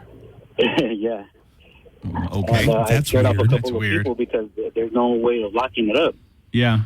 Can you go and buy a combination lock and maybe a bike chain and kind of rig it up yourself? I tried that. I tried that, and people busted through at night. Wow. Is it a commercial dumpster, or for a business, or is it for a home? A commercial one. Okay, yeah. So we've got them in our alley. Most of the businesses downtown, in the alleys. Wasn't there some kind of issue that was going on with your alley dumpsters? Yeah, or something? yeah. I don't the El remember Paso what Police it was. Department a couple years ago dumped a bunch of their records in our dumpster, and we were like, dude, we're of all the dumpsters in El Paso, like don't dump them in ours. Wait. So the cops were doing exactly the kind of thing that Abe is trying to keep people from doing. And so it's funny you mentioned that, Abe, because I have not legal, I have personal experience with what you're talking about. Our dumpster was a 10 o'clock news story. Is there anything that's actionable? Is it trespass? The problem with that is the dumpster on a public roadway? Is it like in an alley or on the street? In the back alley. Okay, so I mean, people are going to access it because they've got access to it. But so our dumpsters, and as a result of what happened with El Paso Police Department, we have our commercial dumpsters out behind our office downtown. Records, there's police records. Yes, that have Social Security number. Like, there's nothing. The Kennedy assassination is not in the records, right? But it does have people's like Social Security numbers and things that they got arrested for and stuff that should not have been disseminated. And they're just we had video of it and everything. What are we going to do with all this stuff? And Pull we into that called, alley. We had called EPPD and we were like, hey guys, it's Justin and Derek. Can you guys come get your stuff? And they're like, yeah. They blew us off. And I'm like, no, you're not going to blow me off. These are your records. And so they came. We notified a couple other people, and it was a big deal. Abe, do you pay like monthly for the dumpster, or buy them outright, or how do you get the dumpster? It's a monthly thing, right? No, it wasn't. It was just a one-time thing because it was supposed to be like a weekend project, And so they brought the dumpster. I just paid them one time. They just left it there? They filled it up. Yes, they filled it up. And then I told them about it, and they brought me another one, but they asked me to pay for the new one after he had to give it to me for free. All right. He did not provide a lock for you. Let me ask this. Do you still need the dumpster? No, I don't. Then send them something certified in the mail that says, come get your dumpster, or I'm going to notify environmental services with the city. Put them on notice. Send them something certified in the mail so you can prove that they. What to define they got certified receipt. for me, please? There's a way you can mail things where it's certified service where you know when you send it, the person has to sign for it. They keep the signature so that you can prove that the person was served with the document via certified mail. So how many dumpsters do you have in your alley now, Abe? Two. The one that got filled up and then the one they brought. Right. Yeah, and the weird thing is, Abe, your situation, like it's a private company. I would imagine they want their dumpsters back, right? I figured. Yeah. And, and on our dumpsters, they actually came and put one of those long bar locks, and we have an industrial lock on there. I mean, you could cut it off, but you would need a miter saw. Yeah, or something, you'd have probably. to. I mean, nothing. You can get into anything you want, right? But it would take more than what just your average person on the street has. So I would put them on notice. Abe, come get your dumpsters, or you may have to take legal action through the city. Yep. Don't pay for that second dumpster, though. Abe. No, absolutely not. All right. And in the thanks. meantime, just put all the crap you want in there, Yeah, man. free dumpster. All right. All right. Thanks, Abe. Good luck, Appreciate Abe. it. Thank you. All right. Good. These have been great calls so far. Yes, absolutely. If you have a question for Ask a Lawyer, we're going to do another segment. Also, Justin's kids are here. Hi, kids. Hey, guys. Hey, Jackson. Hi there. Jackson is going to tell a joke when we come back. You got so a joke. excited. Yeah, I had to screen it to make sure it was appropriate. I hear he tells great Oh, jokes. he came in and told me that he's actually the joke master. I've relinquished my title. So we're going to hear Jackson Underwood's Joe Biden joke. Yes. Coming Yeah. up. So please stay tuned. More of the Buzz Adams Morning Show and Ask a Lawyer with Justin Underwood on the way right after this. Hey, it's Double G. Coming up after the Buzz Adams Morning Show. Hunger Food Bank, 224-1306. That's 915-224-1306. The Buzz Adams Morning Show, Monday through Friday, 5 to 10. KLAQ and KLAQ HD1, El Paso, a Town Square media station. It's Ask a Lawyer with attorney Justin Underwood. These kids have so much to talk about. Right. I've got to carve out at least 5 minutes so I can hear all that's going on. Yeah. It's a lot. With Jackson and Avery. And they start school. They have the rest of this week and next week. Am I right? Boo. Awful. Yeah.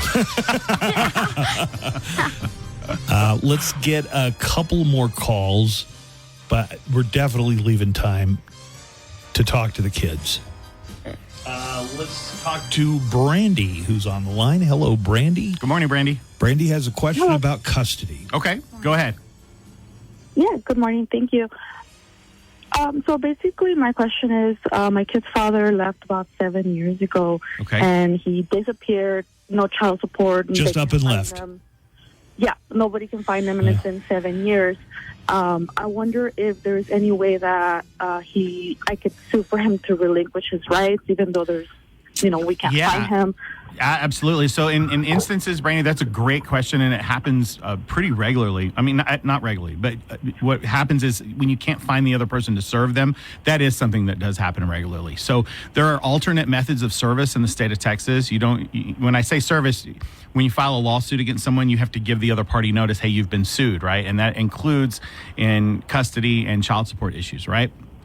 So to put them on notice, what we do is you can do notice by publication, which the local, El Paso Times, El Paso Inc., El Paso, all the publications locally, you can do service by publication. And so, yes, what I would encourage you to do is our family lawyer, Elena, she was going to come this morning, but she could not make it because her kids are in camp because they're getting ready for school.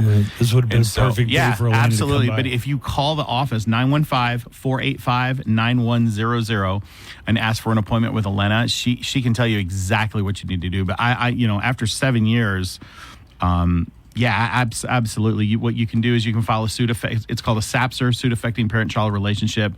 I think that covers. If Brandy calls, is there a consultation fee? So for family law, there is. It's $150, but she can answer probably $1,000 worth of questions in that consultation. For criminal stuff and injury stuff, it's free. Yeah, bite the bullet.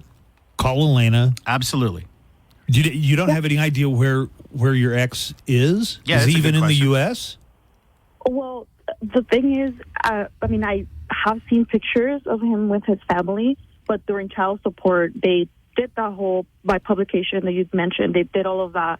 They couldn't find him. They put another lawyer even to try to find him. Yeah. And they were not absolutely. able to. So you could do the same thing and try to determine his parental rights. I would encourage you to do that for sure. Contact the office. How old are your kiddos? 13 and 12. Yeah, Now, absolutely. You're not asking him to pay back the child support for all 7 years, or are you? No. You would just want him to terminate his parental rights. Right. Mm-hmm. I want to be able to get a passport for my kids to travel. Oh yeah, and honestly, that's a legit reason for wanting to do that because kids. There's an inherent benefit to traveling with your kids and being able to provide identification, especially if you guys are going to travel internationally. Brandy, let me know if this gets too personal. I'll totally respect that. At Christmas time, their birthdays, no cards, no phone calls, nothing? No, absolutely. God. And you said he has another family? I don't know about family. I've just seen pictures with his, brothers. Oh, okay. Okay. All right. Yeah, I'd call the office, 915-485-9100, ask for an appointment with Elena. They'll get you squared away. And, that's just... That sucks. I'm sorry. I hate to say, but this is I hear this so often. Somebody who's got single mom. Yeah, the dad's gone. Not a penny. Went to get smokes and never came back. Right. Yeah. Best of luck to you, Brandy. But yeah, contact the office. But that's definitely. Where do you guys want to travel internationally? Italy. Yeah. I'm very lucky. I'm very, very lucky. I don't think we ever needed him, to be honest. I have a great job and have an amazing support system for my kids. So there hasn't been a time where, I think they've felt that absolute need for their father because of that. So we're very grateful. Let us know when you go to Italy. Family. You guys want to go to Italy with Brandy and her family? Yes, please. Yeah, we'll pack a couple of kids to go along with you. Let's go. Okay. All right, Brandy. Thanks very much for calling. Thank you. Okay, bye-bye. I'm going to put the call out. If you got another legal question, we got one on the neckline. But if you've got one, call now because, we're going to wrap up the segment and we're going to hear a Biden joke from Jackson Underwood. Here's the telephone number to the studio. Again, that's 915-910-4995, 915-910-4995. To talk to Justin Underwood, it's Ask a Lawyer. All right, here's one that came in on the recorded line. My question is, I got pulled over by an unmarked vehicle.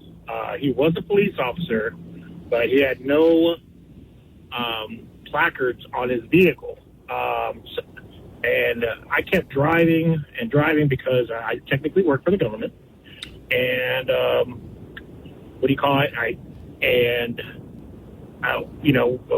we don't just pull over for anybody, and so I continued driving until I found myself in a safe spot. My question is, they wrote me up for a ticket for evading arrest, and I currently want to contest it. My buddies are just telling me go ahead and pay the ticket. I was always told you don't pull over. If a vehicle is not properly marked, it doesn't have the vehicle that pulled me over did not have police placards. All it had were lights. What do you think? All they had were what? What was that? The lights. Oh, so like they put them on the dash or whatever? So if they're blue and red lights, specifically in the state of Texas, if they're blue and red lights, you have to pull over. They don't have to be marked. It's a good question. They do not have to be marked because they're undercover vehicles all over El Paso, all over the state of Texas. Yeah. They don't have to be marked. If you see blue and red lights. Now, here's what I will tell you. Are there any other like tow trucks that have blue? No. They always include yellow, I think, or white, but specifically blue and red are emergency vehicles to include law enforcement. Just think of the colors of most of the Smurfs: blue skin, red trousers, and hat. So if you see that, it's the weird thing. po-po. The weird thing is he only wrote him a ticket for evading. I mean, technically. So evading with a vehicle is a felony in this state. It's a third-degree felony, and so I honestly also think it depends on the officer because he could have very easily arrested him and charged him with a felony versus writing him a ticket. So I think maybe now, if you go into court, if you're charged with the Class C evading, if you go in there and you argue, hey, listen, I did not know that it was an unmarked vehicle. I didn't know, in this day and age. Did you see the blue and red lights? Right. Well, but the other thing is this: was it a high-speed chase? Did he pull over within 2 minutes, or did he pull over within 18 minutes? What if I am colorblind specifically to red and blue? Then I'm your lawyer, bro. All right, we have one other caller for Ask a Lawyer. It is Hector, who has a question about concealed carry license. Absolutely. You're talking to the right lawyer on this one. Justin knows his stuff here. Go ahead, Hector. Hey, Hector. Hey, good morning, guys. Hey. So, yes, the reason I'm calling is because I know that you take care of the cases with concealed carry, right? Yes, sir, of course. Okay, so my question is not regarding carrying out in public, but more protecting my home. Sure. If, let's say, I have my garage open, but I'm in the backyard in the pool doing my thing. Yeah, it sounds like a typical Saturday or Sunday. Right, exactly.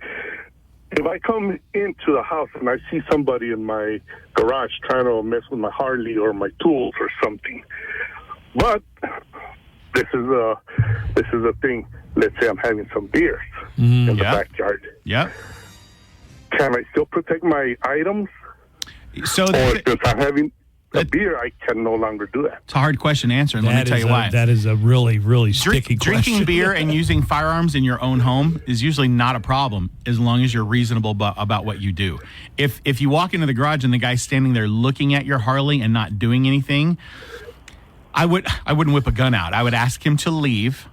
If he tries to steal something, well, then now we're talking about a completely different situation than we were talking about 2 seconds ago. Hector, is this a hypothetical, or did this actually happen? Or are you just wondering what would happen if it did?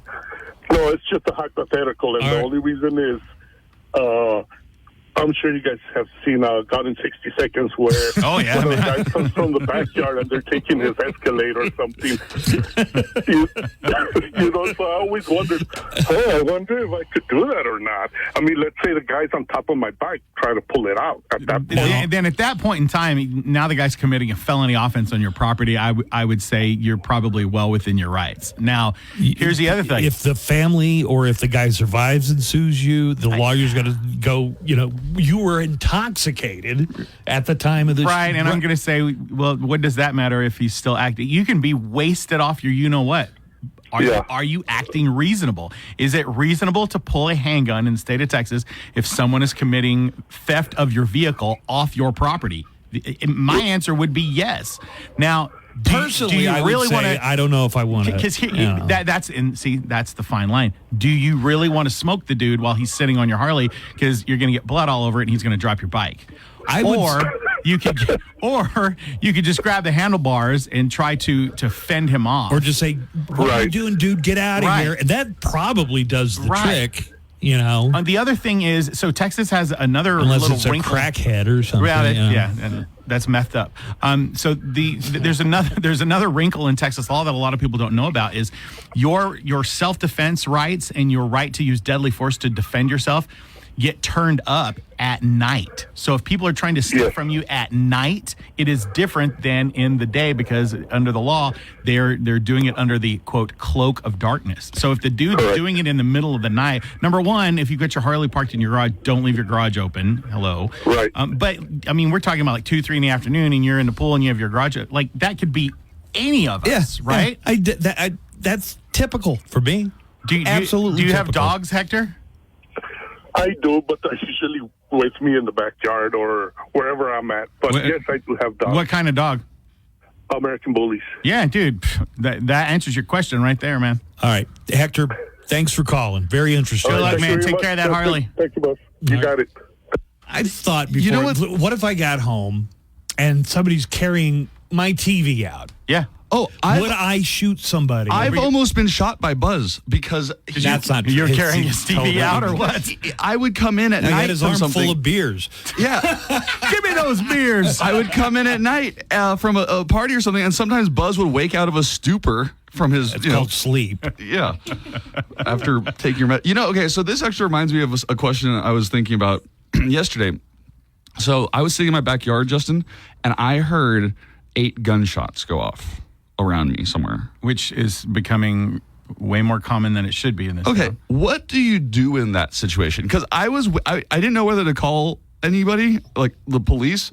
I was waiting for a scream. Like if I heard a scream, then I might call the police. Are you sure they were gunshots? Positive. Like they definitely didn't sound anything like firecrackers. We had a big fireworks display on Saturday at Western Playland. I know. No, these sounded much more powerful and like not like asynchronic. It wasn't. If you think it's an emergency, call 911. Okay. Or you can always dial the non-emergency number and say, "Hey, listen, anytime you say the word gunshot, though, even on the non-emergency line, you're going to get some attention." Yeah, and that was my concern of what ruin your night.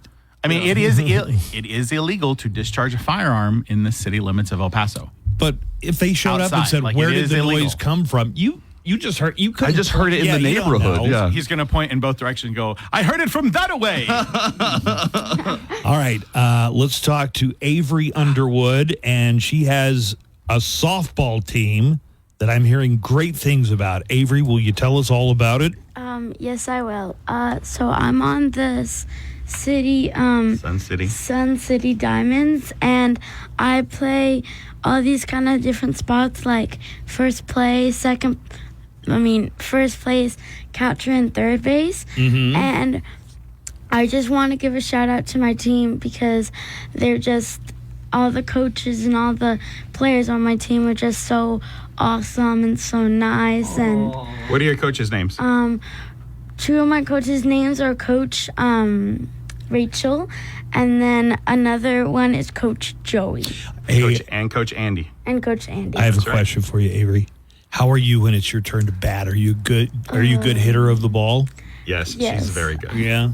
You slug it? Have you ever hit a home run before? Yes, I have. Really? In the park or out of the park? Do you know the difference? I think only... They're in the park. Yeah, in the park. When she comes up to bat, Dad is the announcer for their team. Yeah. Their walk-up music. And so now batting number 12, Avery Sweet Cakes Underwood. Sweet Cakes is at the plate. Yeah, he said that. Now, Jackson is not ready for summer to be over. You got, like a week or so before you got to start going back to school? So we have the rest of this week and then next week and then... Just count every single day. You got this week and next week you're off, and then the week after that, back to the... And you're going to middle school. Back to the dungeons. Back to the dungeons. Wow.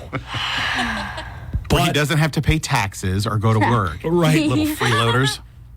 Jackson told me earlier he's not looking forward to growing up, so he doesn't like the idea that he's going to 6th grade, and the reason you gave was you got to pay taxes when you grow up. And let me tell you, brother, you're absolutely right. That is one of the drawbacks. Yep. Yeah. But you're funny, and you have a joke, right? I do. All right. Lay it on us.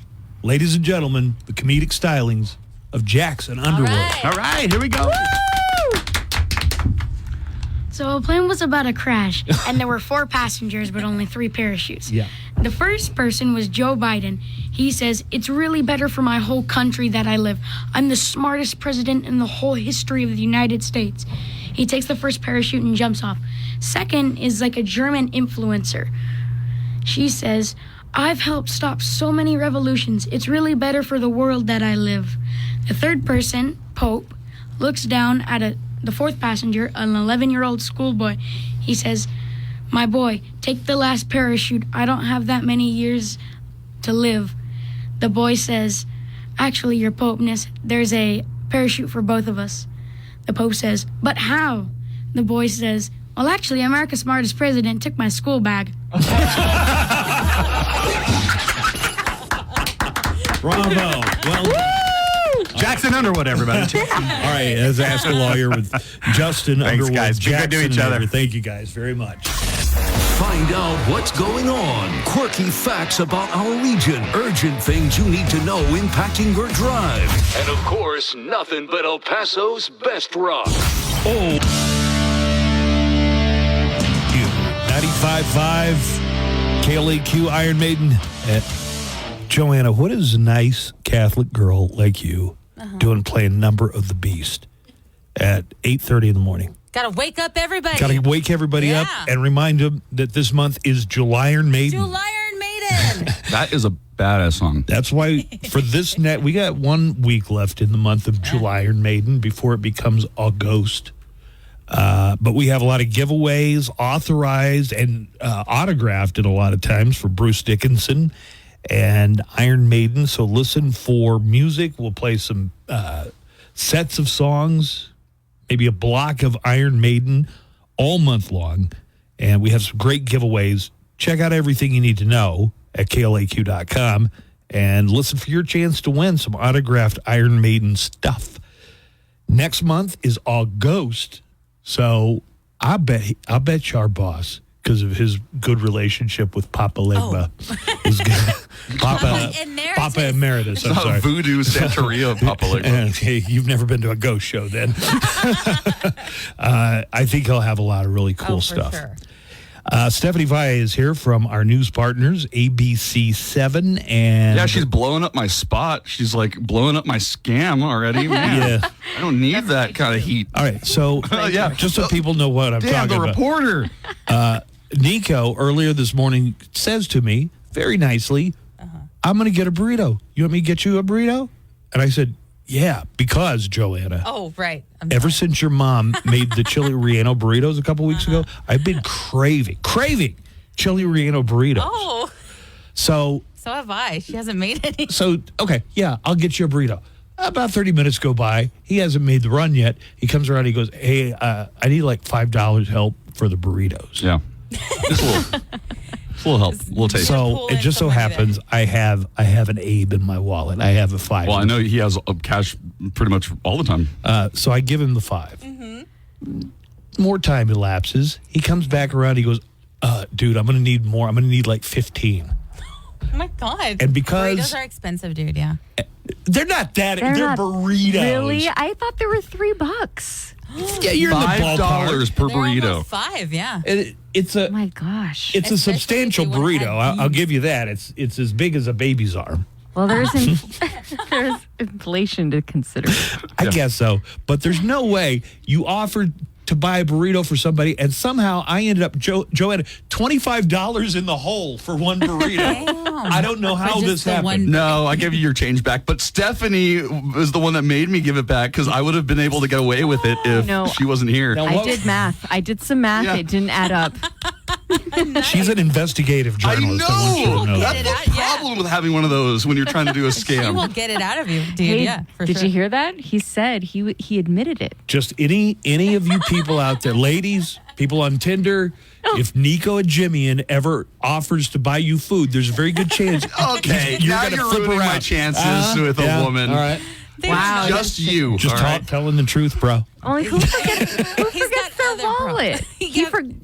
My card. I forgot my card. I have my wallet. Yeah, but you were boasting yesterday because you have Zelle and you make so many payments with Zelle. And I know you have the phone. Nico, we just... The burrito shop is not up with the times. Oh, that's true. Sometimes they don't have take NFC. Cash.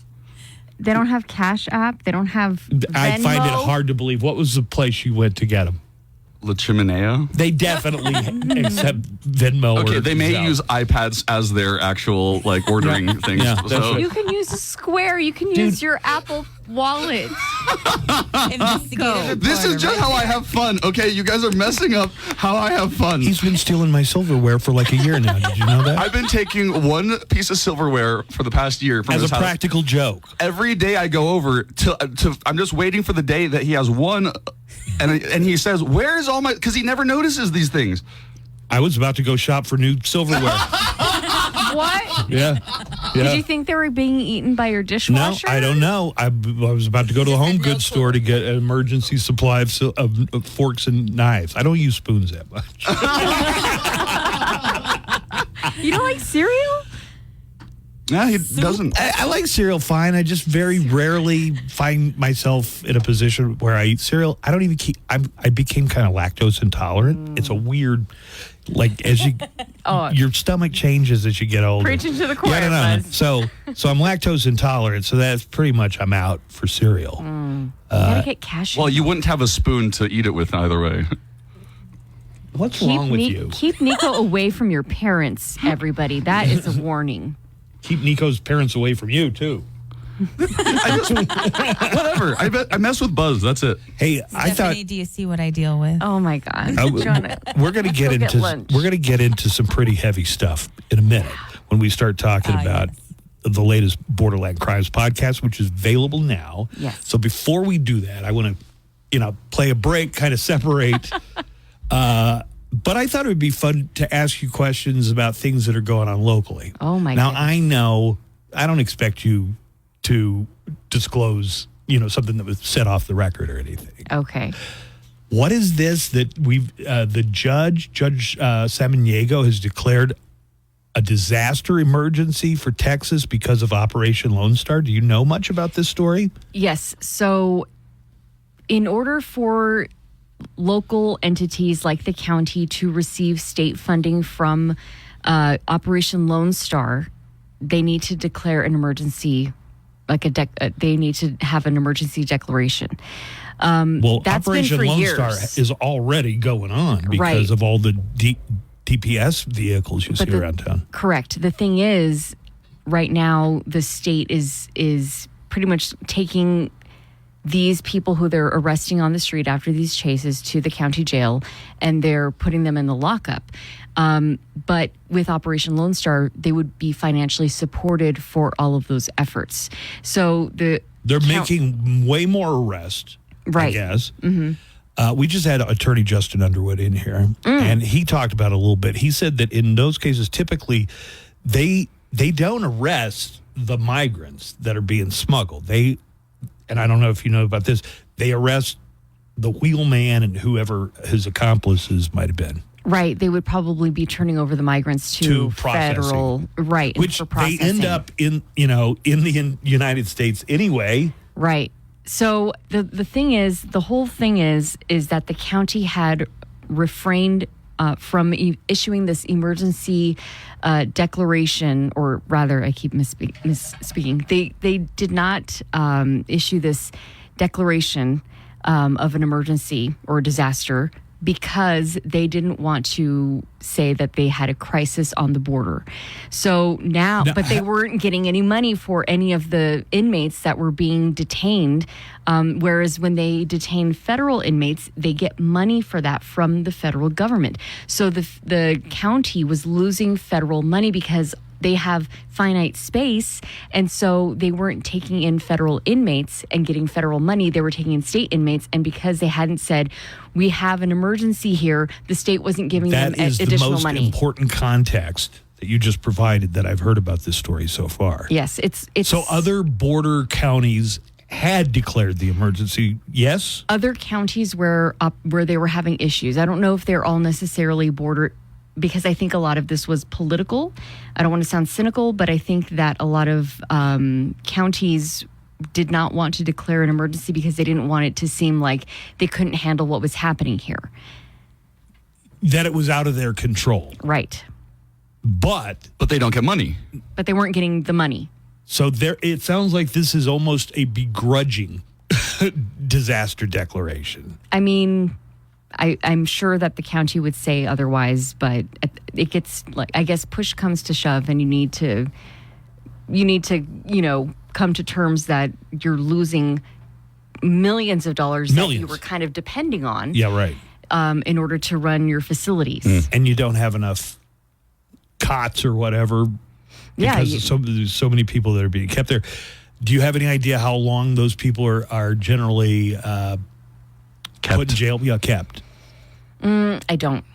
I mean, they charge them with human smuggling. Is that a felony? That's a good question, Buzz. That's not something I have looked up. Okay, so, why didn't you ask Justin these questions? Why are you asking Stephanie? I don't know. Because I know things sometimes. Yeah. Okay. Good point. Hey, Stephanie. One of our listeners, Derek, one of our favorite listeners, says, I highly suggest Buzz call the Elder Abuse Hotline on Nico for stealing his money. He didn't put that part. Now I added that. Added that part. Hey, Stephanie. You would have to declare that you're an elder. Yeah. Oh, see? Speaking of declarations. Until I get a discount at the movies, I'm not an elder, as far as I'm concerned. Stephanie, I have a question. Would you like a burrito? I have an extra one. Do I have to pay for it? No. No. He might come back right after you don't have to. This is say, a hey, I really need free $50 burrito. for that. Buzz already paid for it. Okay. Also, Stephanie was very lucky. I'm not sure if she gets to do this every year, but when the Plaza Film Fest comes to town, they have special guests like Edward James Olmos or Mia Sorvino. Did you meet Mia Sorvino? I got to She got to Mira, meet him. okay. How amazing was that? Yes. I'm so jealous. On a scale of 1 to 10, 11. It was Yeah. awesome. She was really great. Yeah. She interviews him on stage. Yeah. This is the third time I've been able to do this. I interviewed F. Marie Abraham 2 years ago, Edward James Olmos last year, and Mira Sorvino this year. So cool. It was very cool. Were you a big Romy and Michelle fan? I am. I know there are some people out there who are bigger fans, and I'm thinking of a fellow committee member on the Plaza Classic Mighty Film Festival Aphrodite? Advisory Committee. I never saw it. I didn't see it. It was a Woody Allen movie before you had to feel bad about watching a Woody Allen movie. He told me the same thing because I was like, Romy? Yeah. For Romeo in High School? She won. That's what she won her Academy Award for. For Mighty Aphrodite, in 95. Well, it was the 95 movie. It was in 96, but yes. So anyway, we're going to take a break. When we come back, there's a trigger warning on this week's Borderland Crimes podcast. There probably is on every one of them. I mean, if usually I deal with murder. This time I'm dealing with something that I think people generally feel very uncomfortable even thinking about. Right. So strap in, because we're going to come back. We're going to talk about this. It might make you a little upset. It might make you want to get answers about why crimes against children are going not unprosecuted, but they're not taking it to trial. Right. I mean, they are being unprosecuted. This one is being unprosecuted. Well, he is in jail. He's in jail, but he has not gone before a jury. He has not been adjudicated, which is why I think in your most recent podcast, the word alleged and allegedly are used a lot because this guy's been sitting there since 18, 19? Yeah, well, no, 16, and then we'll get into it. We'll get into it. Yeah, this is kind of stuff that makes you shake your head and say, wait a minute, I thought our problems with prosecuting crimes were kind of over, but we'll find out more about this. So stay tuned. Borderland Crimes you can get wherever you get your podcast. Justin Underwood says human smuggling is a felony. It's a felony. But it could be a felony if somebody convinces you, hey, I don't think this is mostly what's going on. I think these people are, hey, you want to get in my car? And I've heard from people before who said, yeah, there were some, I was speaking Spanish to some migrants. They wanted me to give them a ride, so I gave them a ride. That could be considered human smuggling, I guess. Yeah, like, are you unknowing? Oh, he just texted me too. Justin texted you? Yeah. Let's take a break. We'll come back. We'll find out about this most recent Borderland Crimes podcast with Stephanie Valle from ABC7 right after this. Coming up after the Buzz Adams Morning Show, Glenn Garza and Daniel Paulus. Not available in every state. Factors and savings vary, and in some states your rate could increase with high-risk driving. Allstate Fire and Casualty Insurance Company and affiliates, Northbrook, Illinois.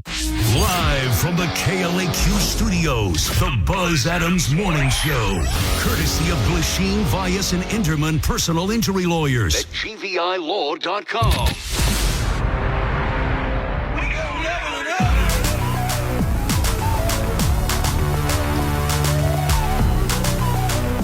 We had a call from a fan who does not even live in El Paso, so they're not in the TV market for KVIA, Stephanie, but here's what they had to say. Yo, it's Stoner Guy. Yo, I just wanted to say what a huge fan I am of Stephanie Valle. I have now listened to all her podcasts, and I'm super excited that she probably has another new episode. And yeah, just kind of jumped off from her. I've jumped off and listened to other like true crime podcasts, but hers is definitely my favorite. All right, y'all have a good day. We'll see you. Thanks, Stoner Guy. That's so nice. I'm like crying. Oh, that's so nice. I appreciate that. So this might be the first Borderland Crimes podcast where somebody didn't die. Have you ever done one that wasn't a homicide or a murder one? No, I don't Yeah. think so. Well, it involves horrific abuse. Horrific, yeah. And listen, I guess you put a trigger warning. Do it here. It involves crimes against children, and so far, a guy has not been adjudicated on this. It's Edward Alvarado. So tell us the background of the story. I guess we have to go back about 8 years to 2016. 2016, Yes. okay. So he was arrested in 2016. He was charged with sex abuse against a child. And they had put out a call, police had put out a call if there were more victims. So he's in jail. He bonds out. He disappears for like a year. I think his bond was $200,000. So Yes. that means he got together $20,000. Yeah, I guess 10%. Where'd he go? He went to Mexico. He was hiding in the state of he was in the city of Jimenez, which is in Chihuahua. They brought him back a year later. They arrested him, booked him back into jail in 2018, and in that time, they had more people come forward, more little children. We're not talking about like 17 years old. No. As young as 5, 6, or 7. Yes, between the ages of like 5 and 14. They were under the age of 14. So then he had 4 charges. One was sexual assault of a child, and then there was sex abuse of a minor. So he's facing these 4 charges and was being held in the county jail, and he still is there. He has not gone to trial. And I actually spoke to a young lady who was a little girl when she says she was molested by this man. She is still a minor. Yes. Right. She's in high school. She graduated high school. Oh, did she graduate already? Yeah. I spoke to her before graduation, but she told me she was ready to graduate from high school. Was she the first victim that came forward? She wasn't even the first victim to come forward. There was another victim to come forward. So, she said, and God, this really hurts. You know, she told her mother what had happened to her, and her mother didn't believe her. No, her mother thought it was her fault. Is that what it was? Yeah. She thought it was her fault. Didn't believe her, but thought it was she's like, whatever, it was probably your fault. She estimates that she was 5 to 7 years old. Yeah. So like a serial predator? Oh, yeah. Oh, yeah. God. I mean, can I ask, known to the family? Somebody who was known to the family? Yes. Yes. Okay. Yeah. I mean, this is because when you hear about this kind of stuff, you always hear about strangers. And, it's I think more often than not somebody that the family knows. It's someone that is able to gain access to these children. Yes. How many victims in total were there? So he has 4 separate charges. They're all 4 different children, but going through the court records, there are many more. Right. However, the state felt like they had enough with these 4 because you're talking about getting testimony. Bringing them into interview. Yes. Can I play a little bit of the podcast when you're talking to the young woman who you spoke to? She's, I believe, 17 now? Yeah, she was 17. She's only identified by her initials, CD. And, it's interesting. She kind of makes it sound like it's not a big deal to her, but then you can tell it kind of boils over. Right. When you're interviewing her a little bit. So let's listen into that. And a high school graduate.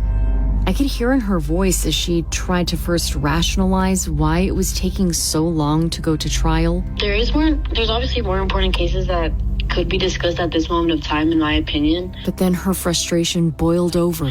But honestly, the fact that it's barely coming up all this time is ridiculous to me.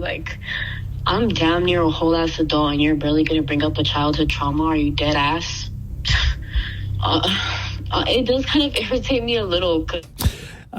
So you, during the podcast, and you got to listen to this, the lengths you went to try and talk to the defense attorney, not interested. No, he wasn't interested, and the judge. So I talked to the DA. This is the interesting point to me because I was like, you talked to Bill. Yeah, I talked to Bill Hicks, and this is one of those things where it's like, well, why is? Oh, let me back up. So he's been in jail, right? So he was arrested in 2016. He absconded. He was rearrested in 2018. They scheduled him for trial continually. Obviously, COVID shut down courthouses for 2 years. Sure.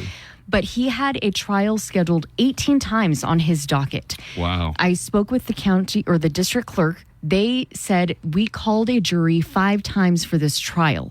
So 5 times they summoned jurors, hundreds of people to the courthouse, and it was canceled. I knew this was going on. Every time I go to jury duty, it's like I'm in the auditorium. Have you done jury duty before? Oh, yeah. I'm in the auditorium with 100, 300 people maybe. Mm-hmm. And usually somebody comes in and says, you can go home without giving a reason. Go home. And you tell the story about how they had got the prosecution and the defense to agree to start the case on Monday. Yes. They had 200 El Pasoans who were in voir dire. Yes. Where they picked the jury. Right. The judge dismissed them. Yes. Even though the prosecutor and the defense attorney had agreed to go ahead on Monday, he just said, well, what do you call it? Postponement? Or? He reset the trial. So according to Bill Hicks, he said, we had everybody there for jury. We were just asking if we could just start on Monday. Like we'll panel a jury right now. We'll do the jury. Hicks did participate in the podcast. So your interview with him is in the podcast. Yes, and he's the one who said, look, we were ready. We just wanted to call the jury together and question them, seat them, and then start on Monday. This jury was I believe it was a Wednesday, so they just wanted to wait a few days, go over evidence, tend to the things that they need to do, and start on Monday. And Bill Hicks says in the podcast, and for whatever reason, the judge decided to reset the case, and that is his prerogative as the judge in the court. He can do what he wants. He can schedule a trial. He can reset a trial. Ultimately, it's not the prosecutor's call. It's not the defense's call. You talked to another judge who did talk to you Yes. on the record, and that judge said, this is unusual. Yes, and I will say that she seemed really uneasy because the judges are all elected. Right. They're all their own domain. There's not a lot of people. Not a lot of oversight. So she was like, 8 years is a long time. To listen to everything Stephanie did to try and talk to the judge in this case, it involved letting the phone ring and ring, going to the courthouse, trying to find him in his chambers. Yeah. Nothing. No. Was there any, did you leave messages? It sounds like the phone just rang and rang and rang. I wasn't able to leave a message. It would just ring and ring, and it never went to voicemail. I asked to be transferred, thinking maybe there was a different internal system. If I'm transferred into the chambers, nothing happened. I went to his chambers. I was trying to get buzzed in. I could not get buzzed in. I could not leave a message. I emailed the court coordinator, and he never responded. So I guess there's nothing unseemly about this. The judge pretty much rules their courtroom. Well, there's nothing you or I can do about it, or really anybody. There is something that you can do about it. Judges are elected. Oh, yeah, that's a good point. And so I think this is... Do you think judges should be as responsive to the media as... Should they also be as responsive to the public if the public calls up? As elected officials, as elected officials, I feel like they should be maybe not so much responsive, but understanding that they are not just working for the people in their courtrooms, but we are voting for judges, and we as voters need to also be aware of what's happening in courtrooms, even when we don't encounter the justice system. I feel like for most people, when you vote for a judge in an election, you basically base it on what other people say that you kind of trust. Like, what is this? Or what name have I seen on a banner the most around here? I got to admit, I feel like a pretty low information voter when I'm voting in some of these local elections. I don't know which of these attorneys would make a better judge. Yeah, no, I think that this comes down to reporting on trials. Right. You have to know which judges are handling trials. How did they oversee these trials? Maybe talk to your attorney friends. Do some research. Attend a forum. Find out who these judges are. I was going to say that unopposed. It's really unfortunate because the closure that the victims get, it's not there. The closure that the family members get, it's not there for 8 years. And so it's really sad to see a judge postponing any of that closure. Give me an idea of some of the questions that you were going to ask. I just wanted to know why he reset the case if everybody was ready to go, and it's already been 8 years. Right. Two of those on the lam, I guess. Yeah. What would you say to this girl who has been trying to move past something that happened in her life when she was in kindergarten, and she's now graduating from high school. How do you justify delaying a trial where she's going to have to testify?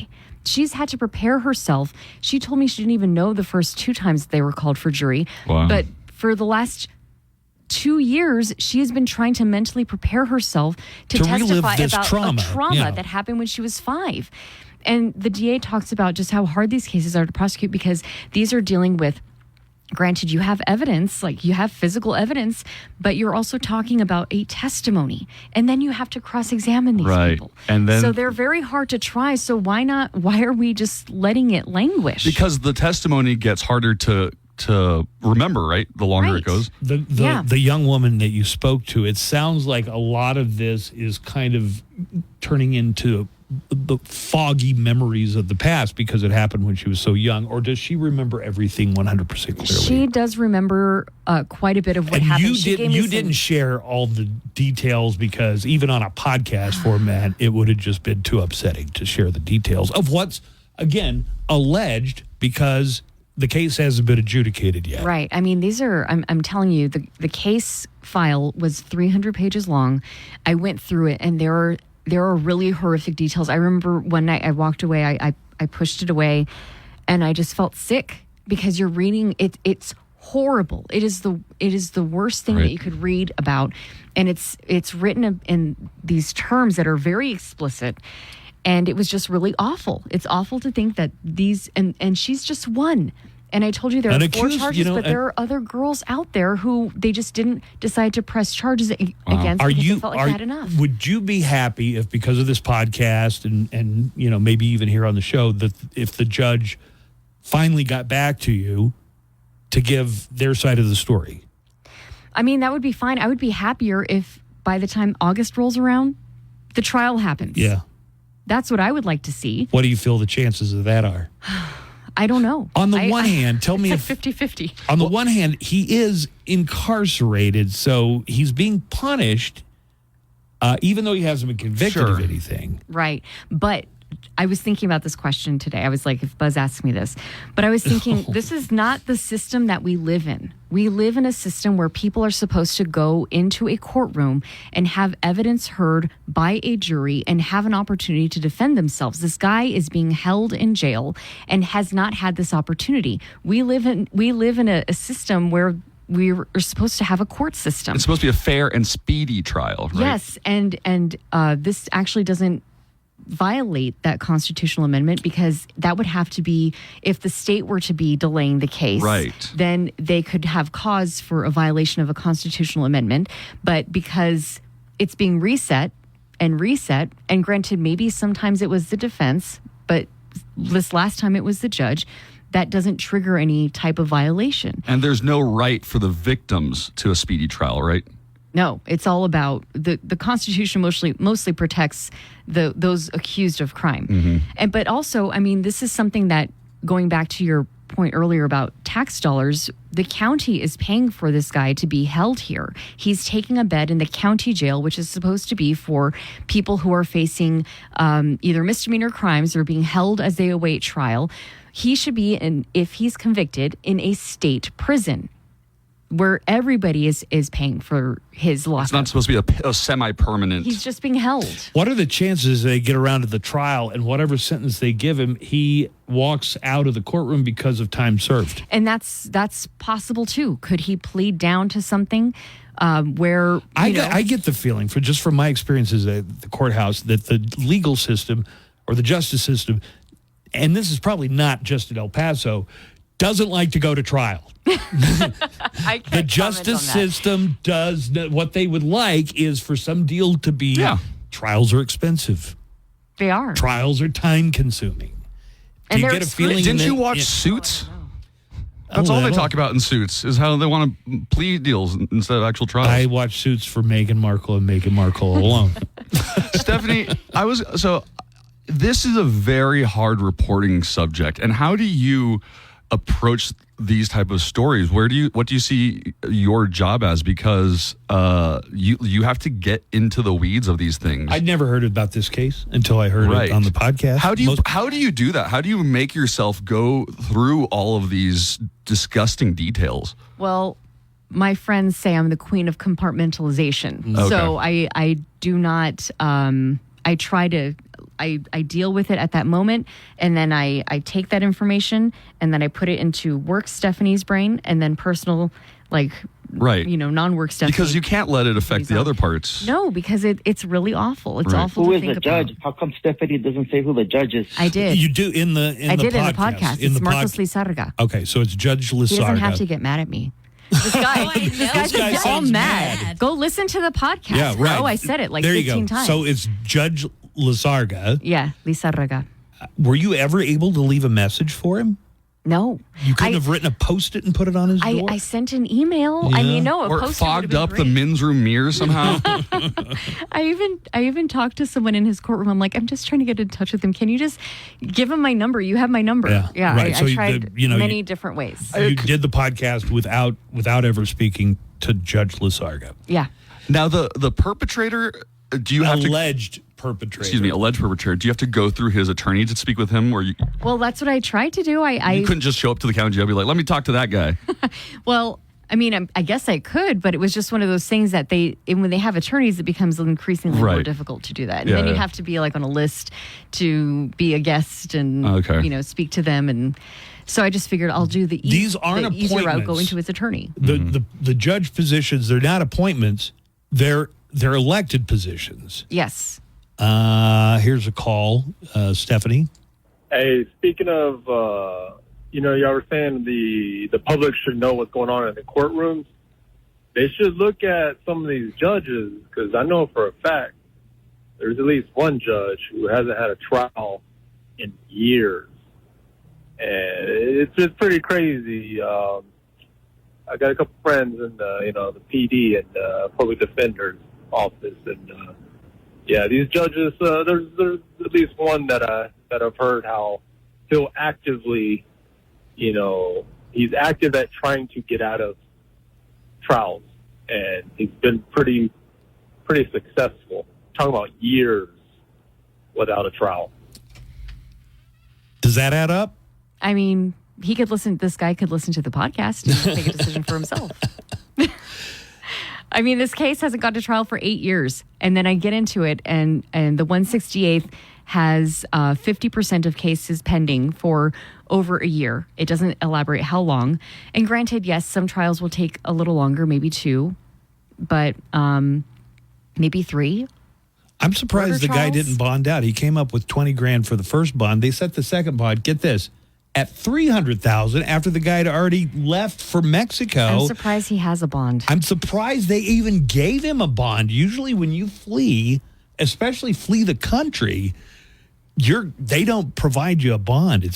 Well, bonds are those are hearings that are, decided. Right, when no a prosecutor and a defense attorney get together and argue over whether a bond should be issued and how much that bond should be, and then a judge decides on whether a bond should be issued. Yeah, right. So, hopefully this case gets finally some motion on it by, you think, maybe August. Yes, the jury selection is supposed to happen August 13th. So, hey, El Paso, if you get a jury summons and it's for around that time, show up, because we also play a part. Because I talked to plenty of attorneys when I was investigating this case, and they're like, sometimes it's really hard to seat a jury because people don't want to sit in a jury where it's a crime involving a child. I was just about to say that I've always wanted to go to jury duty and get called for something, because I just never have.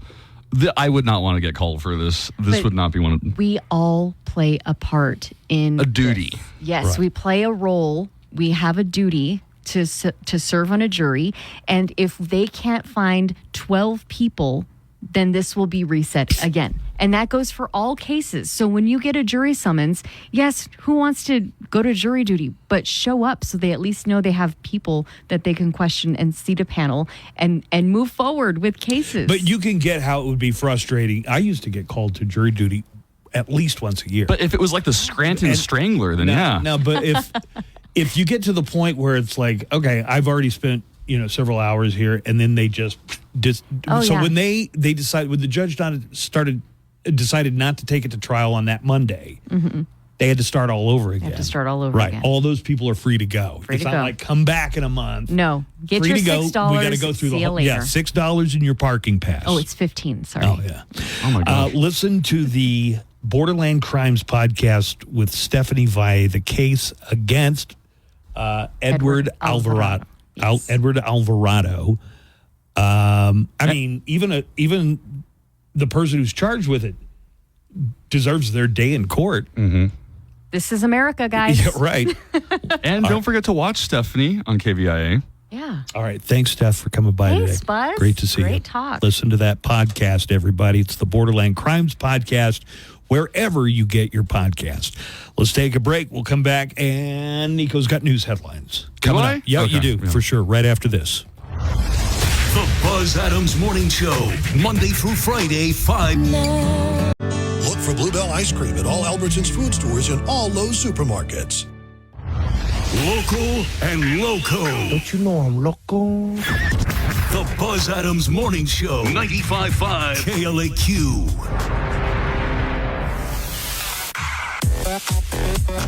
All right, Nico's got some news headlines that we're going to get to in just a second. I do. You had mentioned something off the air, and I didn't get what you were referring to, so you sent me to the El Paso Matters story. Joanna. Yes. KDBC and KFOX 14. Have you heard this? Yes, I have. So the CBS and KFOX are eliminating most and perhaps all of their local newscast. El Paso Matters says the latest erosion of local news in the nation's 23rd largest city. But Buzz had no idea about this, Joanna? I'm usually in the loop on this kind of stuff. Well, he has a really good friend high up there. Right. I figured you did. That's why I hadn't brought it up. A spokesperson for Sinclair Broadcasting Group says beginning August the 5th, we will be making changes to the way we produce news in El Paso and refocusing our resources across our two stations in the market, CBS 4 and KFOX 14. I wonder if Steve has inside knowledge on this. In the short term, this is from the spokesman for Sinclair. In the short term, CBS 4 will continue to air its 10 p.m. newscast, adding a simulcast of KFOX 14's newscast in other day parts. So what is a news desert, and who is concerned that El Paso might be turning into a news desert? If you read the full article at El Paso Matters, which is some of the best journalism in El Paso. Bob Moore wrote this himself. So. Bob Moore is doing an amazing job. A news desert essentially would be a place that is not getting any local coverage or any reporting and really is just relying on national news services or news wires to provide the news. Had you heard about this story, Steve? Yes, I have. Buzz barely found out about it right now. Really? Five minutes ago, I did not. He had no idea. That's interesting. Because the story broke Friday when we were at the Chihuahuas game together, and I thought I mentioned it to you that day. Did I not say anything to you? It was a good game, Steve. I was really paying attention to what was going on the field. Went right down to the bottom of the ninth there. It did. I was probably paying more attention to the game. Right over the head. Right over his head. I think he was a couple of Estrellas in, and that was the end of that. So, yeah. They were Modelo's. Apologies. They were Yinglings. Oh, you were drinking the Yingling like I was. There you go. I asked Stephanie, hey, any thoughts on CBS and KFOX? And she said, no. And that's it. Being very professional. And Buzz didn't understand why I asked that. I was completely in the dark about this story. You know what I love about you? This has been in the Times. This has been in El Paso Matters. It was on FitFam. Yeah, it has not been. I read the Times every day in the bathroom. So either it was... Well, it's not in the cartoons or in the crossword puzzle. Yeah, exactly right. You need to have a regular routine of news you check out on a daily basis. Man. Listen, I try and balance it. For every hour that I watch CNN, I try to watch, well, maybe not an hour of Fox, but... Anytime there's a story, it's like, okay, well, MSNBC and ABC, NBC are reporting the same thing. I wonder how Fox is handling it. Not local K-Fox. I'm talking about the Fox network. I am very conscientious about not being in an information bubble. Well, let's just talk about how, let's say we don't have an evening broadcast. I mean, that leaves KTSM and KVIA, I think, as the only news stations. I mean, Spanish.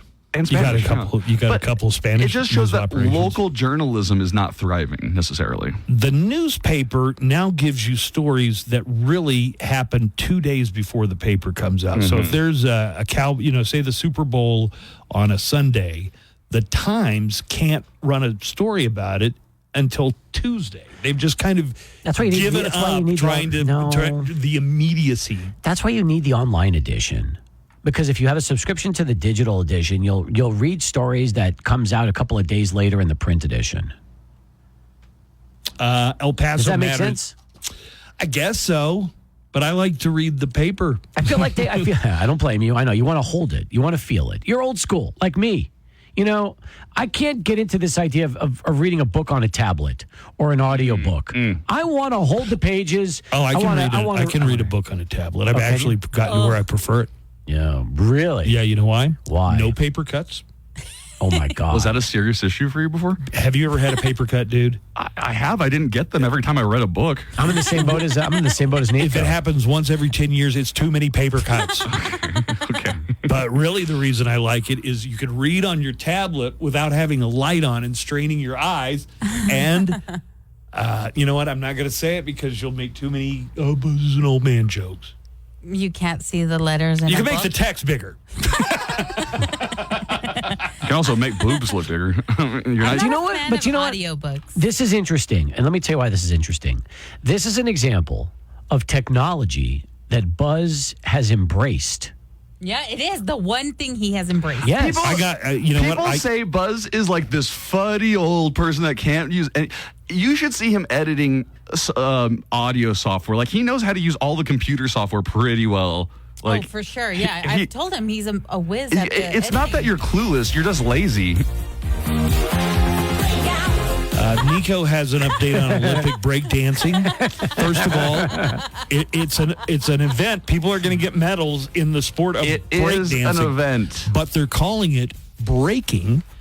And I'm not here to dump on it or anything, but you have the rundown of how it will be judged. I do have the rundown of how it will be judged. First of all, though, breaking was added to the 2024 Olympics following its success at the 2018 Summer Youth Olympic Games in Buenos Aires.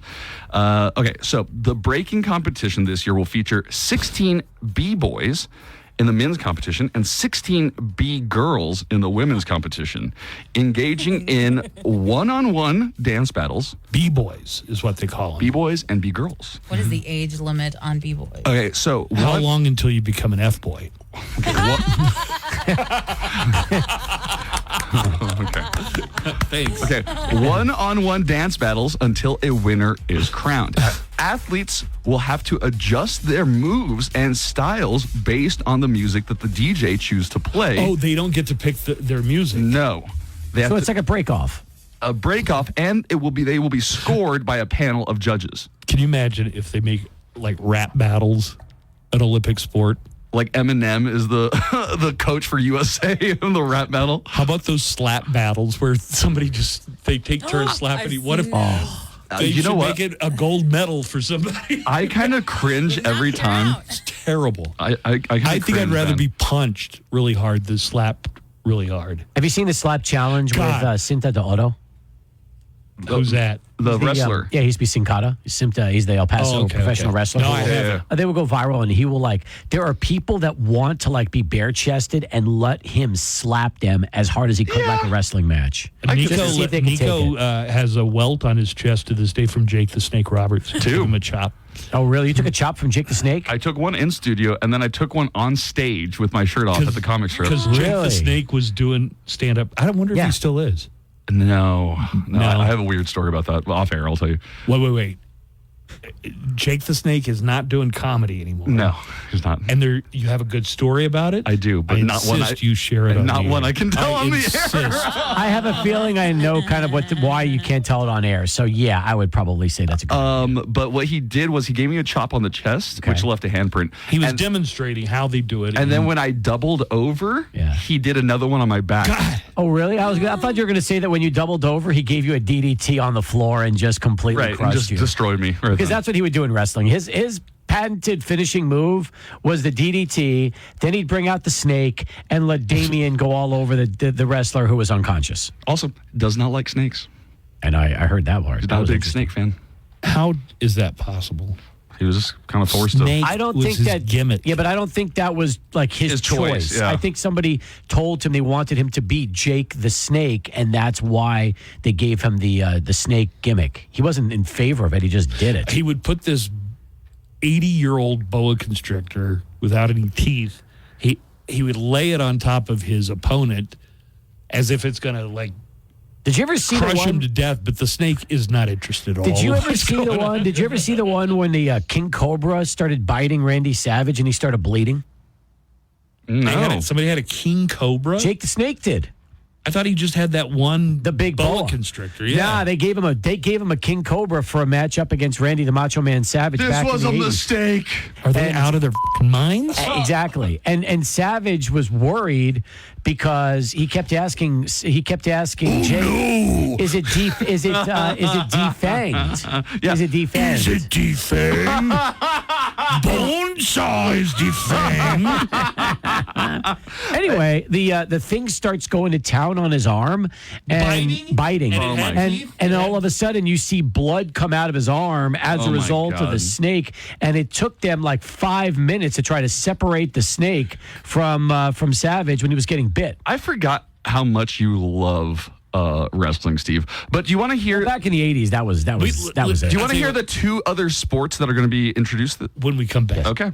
But those were all the rules for the breakdancing. You covered That's that it. completely. How many countries are competing in breakdancing? At least 16. See, I thought that maybe there's some teams would have multiple Are we representatives. the favorites, I wonder? I don't know.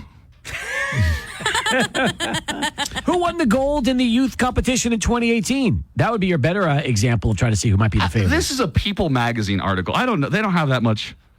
Oh, Team USA athlete Victor Montalvo is currently the highest ranked American male breakdancer in the world. All right. Okay, there's your answer. Let's bring that gold back home to the good old USA where breakdancing was invented. We'll take a break. We'll come back and have some other sports to talk about. Olympic opening ceremonies Friday, Steve. So I want to talk a little bit. They have a piece in today's El Paso Times about Simone Biles. How about the basically saying that if she gets over there and for whatever reason can't perform, she's officially a choke artist. Really? Yeah. How could you possibly call Simone Biles a because choke remember that she. Let's take a break. We'll come back. We'll talk more sports with Steve Kaplowitz on the way right after this. While you're working away, we're working for you. Our job. See for yourself. ZipRecruiter.com/free to try ZipRecruiter for free. That's ZipRecruiter.com/free. Listen, what else you got to do in the morning? Wake up, El Paso. Good morning show. Buzz Adams is back. 95.5 KLAQ.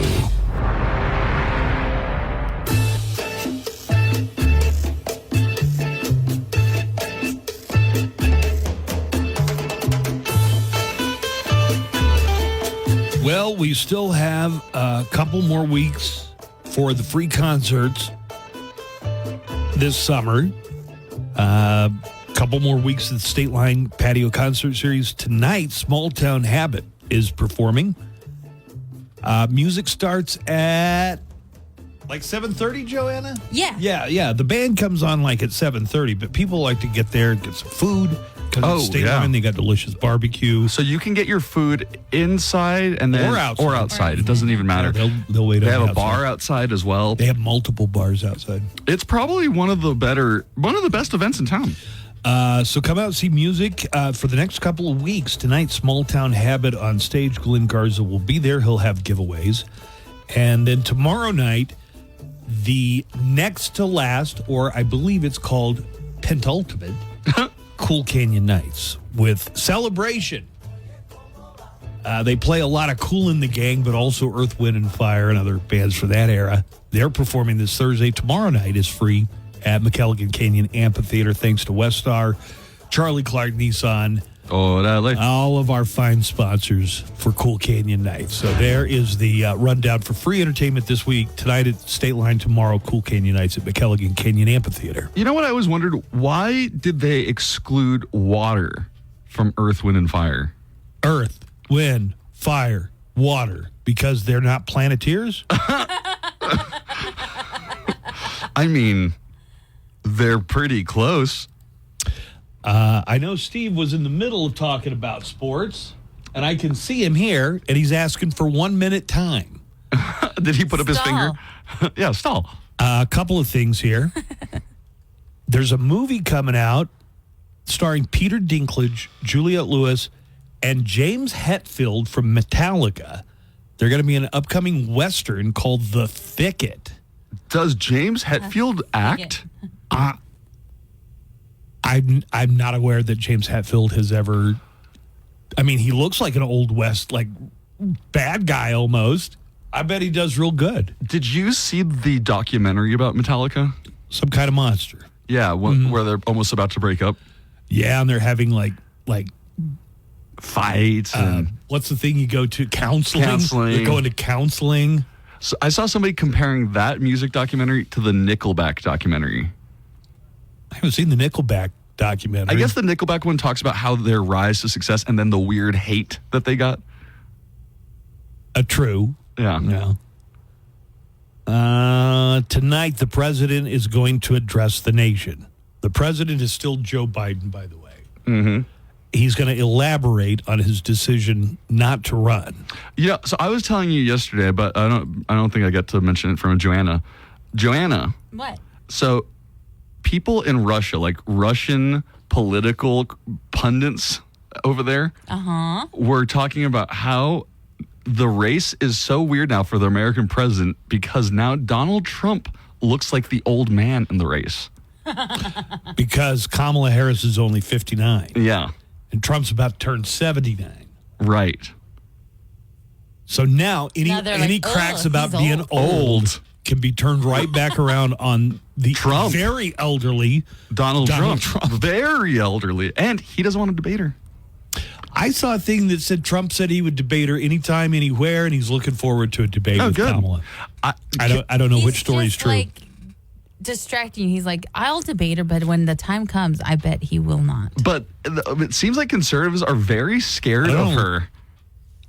Conservatives, well, it kind of, it does kind of flip the game board over a little bit, right? Now, they've been running one kind of campaign. Well, they're going to have. Here are the messages that have been coming out. One, Trump says that he should be reimbursed. His campaign should be reimbursed for all the time they spent campaigning against Joe Biden.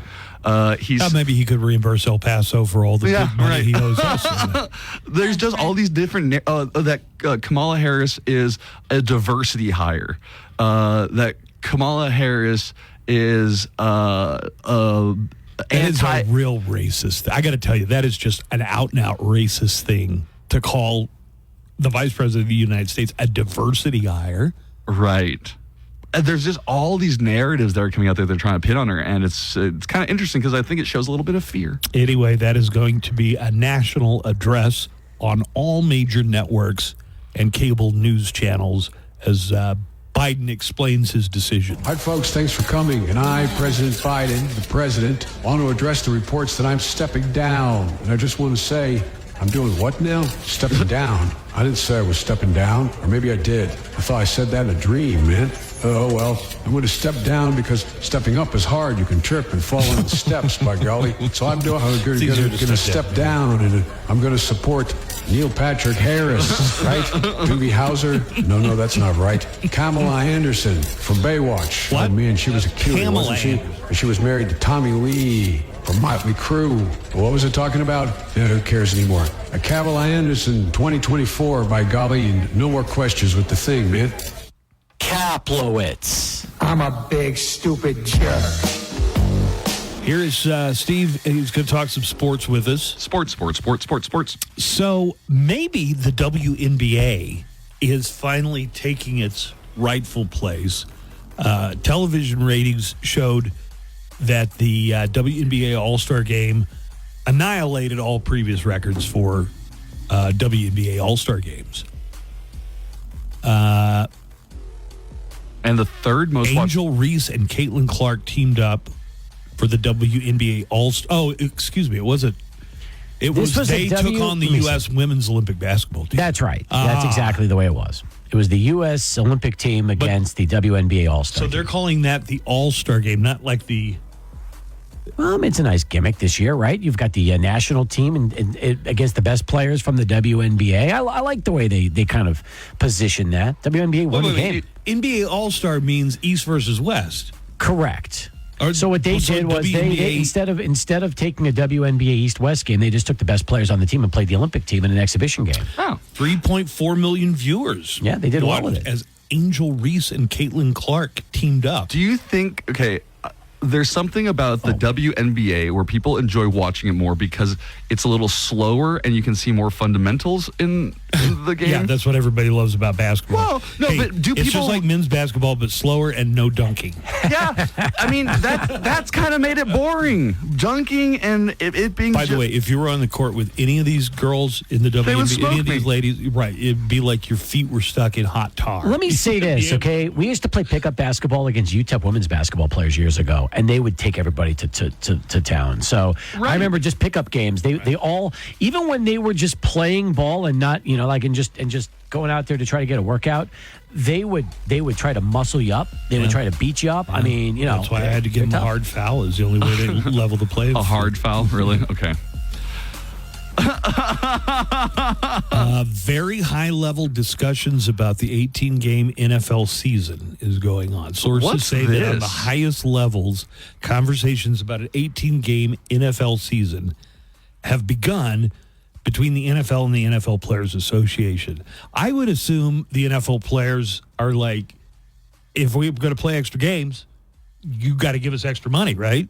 So here's the deal, okay? Every time you go out on a field, no matter what position you're in, there's a chance you could have a career-ending. 100%. How many games are in a normal season? There used to be 16, now there's 17. Now they're talking about 18. So here's my opinion, okay? 18 because games. It's like having a cash printing machine if you have an NFL franchise. I feel like you should have 18 games with 2 exhibition games. That's it. Yeah. That's it. We don't need more. We don't need a month of exhibition football. Give us 2 games, jump into the season, let's get going. Yeah, get rid of some of the exhibition. Yes. I've always felt like exhibition football is a waste anyway. You don't get to see the starters for more than a couple series. So let's just do it this way. Cut 2 of those out. Right. Yeah. Cut the fat off and let's just get to 18 games. And now we're cooking with some gas. For the Olympics, LeBron James is going to be he's going to be carrying the flag for the U.S. team when they enter the stadium. Okay. What, Snoop him and Dogg Snoop is Dogg? going to be Snoop Dogg's carrying the torch. Do you realize something about this, by the way? That he could bring the world's biggest blunt and light it with the world's biggest... 100%. That would be the most epic thing in the history How does that of make Olympics. it happen? Make it happen. That was the first thing Buzz said when he mentioned it. You know how big that torch is? He needs to bring a blunt the size... What if he brought a blunt and it took like the of a entire leg? U.S. Olympic team to carry it, Yeah. and then they all take a puff and that's it. They make history. That would be great. It looks like there's some talk about replacing Kevin Durant for the USA team. Steve Kerr's the coach this year.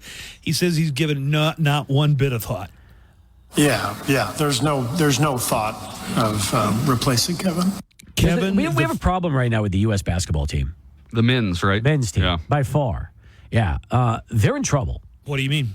They lost an South exhibition Sudan. mask. They almost lost to South Sudan. Not all of Sudan, South Sudan. Yes, not to be confused with North Sudan. The biggest issue right now with the U.S. men's basketball team is they're so used to playing one style of play, which is no defense and just get out there and do whatever they want. Yep, that they are having a hard time adjusting to the rest of the world. See, the world's caught up to the U.S. when it comes to basketball. And Wait a minute. So you're saying they have better fundamentals? no, nothing about fundamentals.